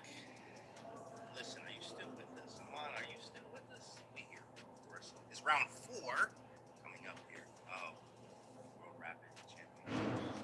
I'm FIDE Master James Kennedy III here with Grandmaster Amon, and let's take a look at round 4. Take us through the pairings. Welcome back, everyone. It's definitely been a slow start to the day, but hopefully the rapid games pick up the energy a little bit. Magnus is playing David Anton. I always say the most exciting thing about an event continuing is that the matchups always get tighter and tighter. You get to see those top player matchups, top seed matchups that we're all excited for. Artemiev against Sarkisian on the second board, and of course moving down the list, Gukesh making an appearance in the top 10, rising ranks. He's got 2 wins and a draw up against Atlantic Show, and Jospa, another fan favorite, James against Rudik Makarian, who's also a name that I definitely recognize from a lot of games and tournaments on chess.com. I'm excited actually to see, of course, all the pairings, especially when you have people that are 3-0. Yeah, that's when it starts to get hot, and the emotion starts to get high and run high, and some people just run away with this thing. So we are in that pocket right now. Of course, it's still the first day. Here's the women's section of the pairings here. As we have Firouzja versus Stefanova here. ABS very strong. Arika, look at all the games, bro. It's just a powerhouse. Arika, Vishali, Divya, like, meaning they're just right there, always on the first page here of pairings here, right? So incredible to see India sitting here. Then on the second page, of course, someone else, India, play with that. India versus very strong. Rated. Definitely good to see her there.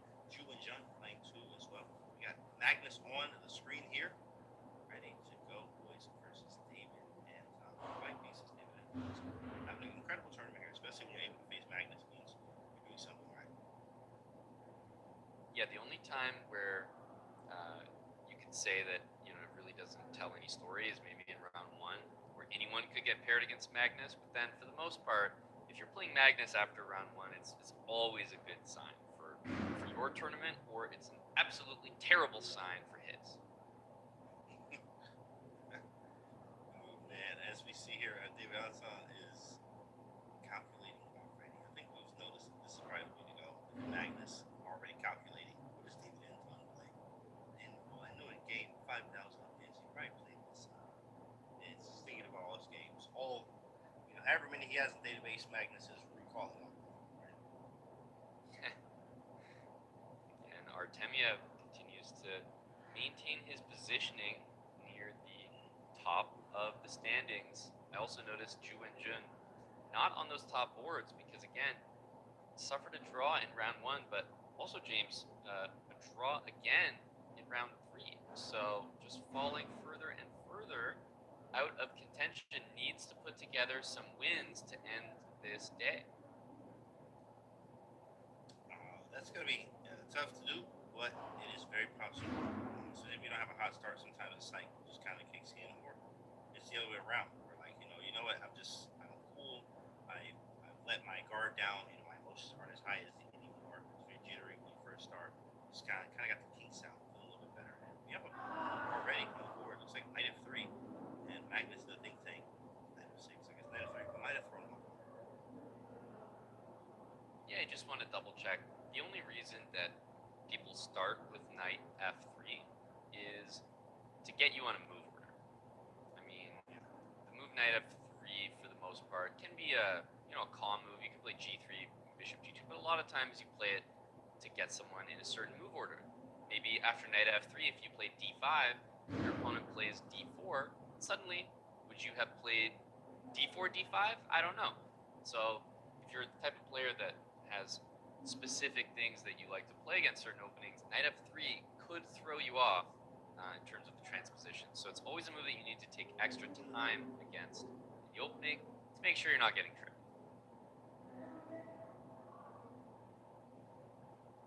As we move around, look at this bird's eye view here. Okay, got the d6 type of stuff. Got a little collie with b3, bishop b2. David Anton just freely playing. I really like that. I like the freely type idea here so far. Just looking around, bird's eye view. Nothing stands out yet. Of course, this is the beginning. Tricky. Work on e5 looks strange, but that is just theory from Ruy Lopez.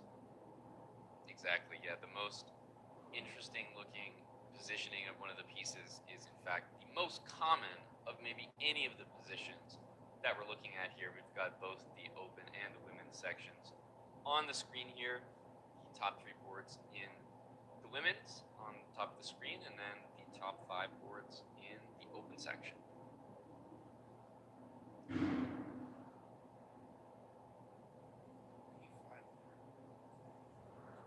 Yes, really there. Stopping at c4 push, that's actually an interesting b5. Like some type of simple stop moves. Look, b5, that's actually quite interesting. Magnus going to go for a KID. That's very rare. Very rare sighting, I believe. Looks like some type of, it is King's Indian. By transposition from Magnus, I've never seen that. He's had a lot of King's Indians, but doesn't generally go for it. Well, I can speak from my own perspective. I don't really play the Benoni, but I will play the Benoni against a certain move order if I know my opponent's maybe playing the Fianchetto Benoni. And what we're seeing here is, if we back up, Magnus only played d6 because he saw b3. So if you want to play King's Indian structure from White's point of view, you're going to have to play it with b3. And to be honest with you, there's not that many that I can think of that are particularly good with the bishop on b2. So immediately we can see why Magnus did this. If White could play c4, e4 in all the main lines, I bet we would not see Magnus play the King's Indian. So that explains why. And also b5, gaining a little bit of space. Double fianchetto from both sides, but if anything, it looks like Magnus is kind of showing a little bit of ambition with b5, not playing something like b6, for example. No, the double fianchetto, I knew he was not pure King's Indian. That double fianchetto actually is a very nice setup to go for, especially if you're playing in sort of a Grunfeld type of fashion. d5, you get c5 in, but he's got b5, he got the double fianchetto, he gets the castle, knight b7. Very easy play here, where lots of pieces can be traded. Go right up to Magnus's alley, where you just kind of play slow position, nothing aggressive, nothing crazy. There, okay. Yeah, and that's it. Magnus even got up after that last move, which is really rare, I feel like, in Rapid and Blitz. Like, you see that in a classical tournament, should get up from the board. But no, up and walking around, that's how confident he's feeling. And for good reason. He's had fairly comfortable games, I would say, so far today. And obviously the dream for any day, any tournament of chess is to win all your games. And he's a couple of wins away from doing that. And as I mentioned that, Artemiev, is that a result already? It looks like the earliest draw that you could think of, and that is a pretty quick one there against Sarkisian. Artemiev had the black pieces, and you know what? Things have been moving pretty slow today with the schedule, so a bit of a longer day than maybe some of these players expected.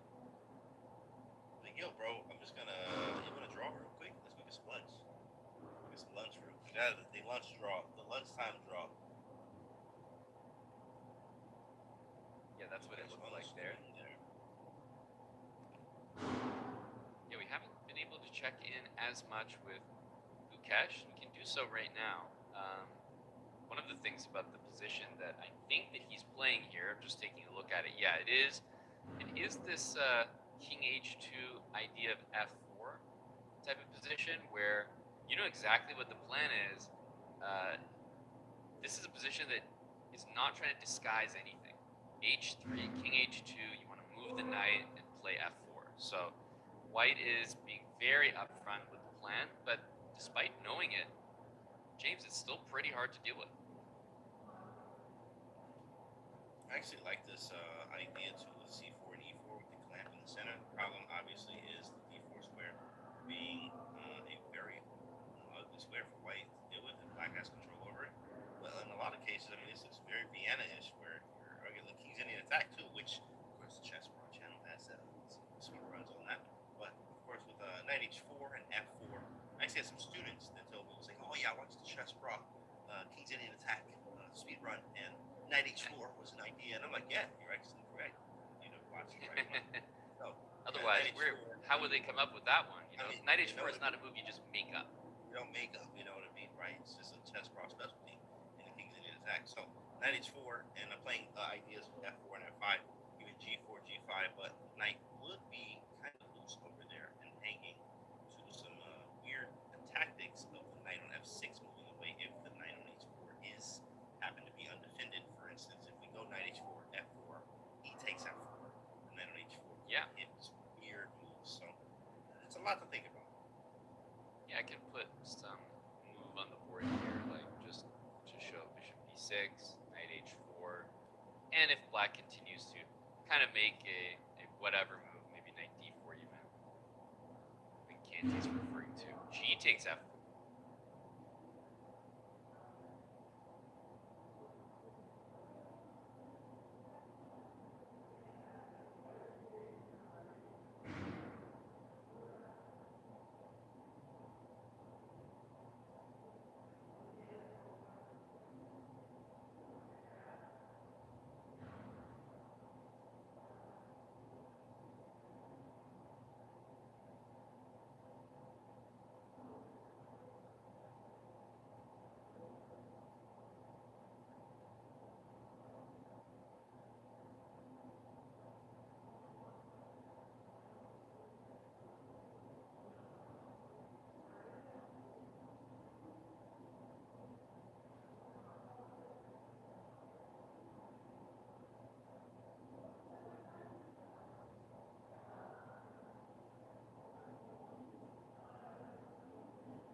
क्या छकरी batting हो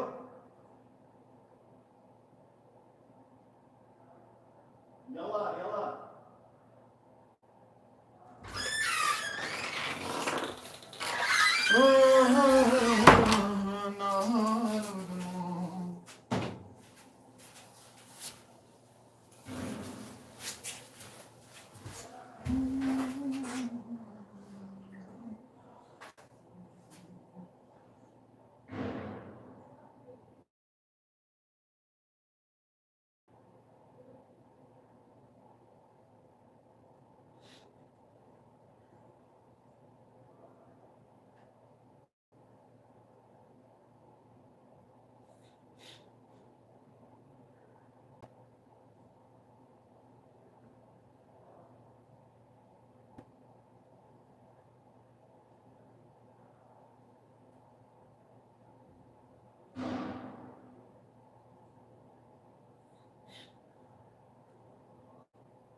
Any guess? If I had to guess. Okay. So let's move back. Let's see what we get. Actually, speaking of the market, we're still up small, but nothing really. What is up back? Micron's not up. Tesla's not up. What is up? Is it Nvidia or something? Because they bought Grok. Nvidia's up 1.6. Nvidia's up 1.6.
Chess.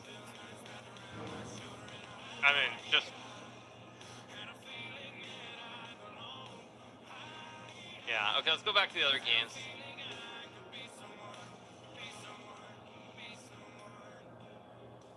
Yeah. Yeah, the glare. Was there an actual glare? I didn't look. Okay, let's see. Was there an actual glare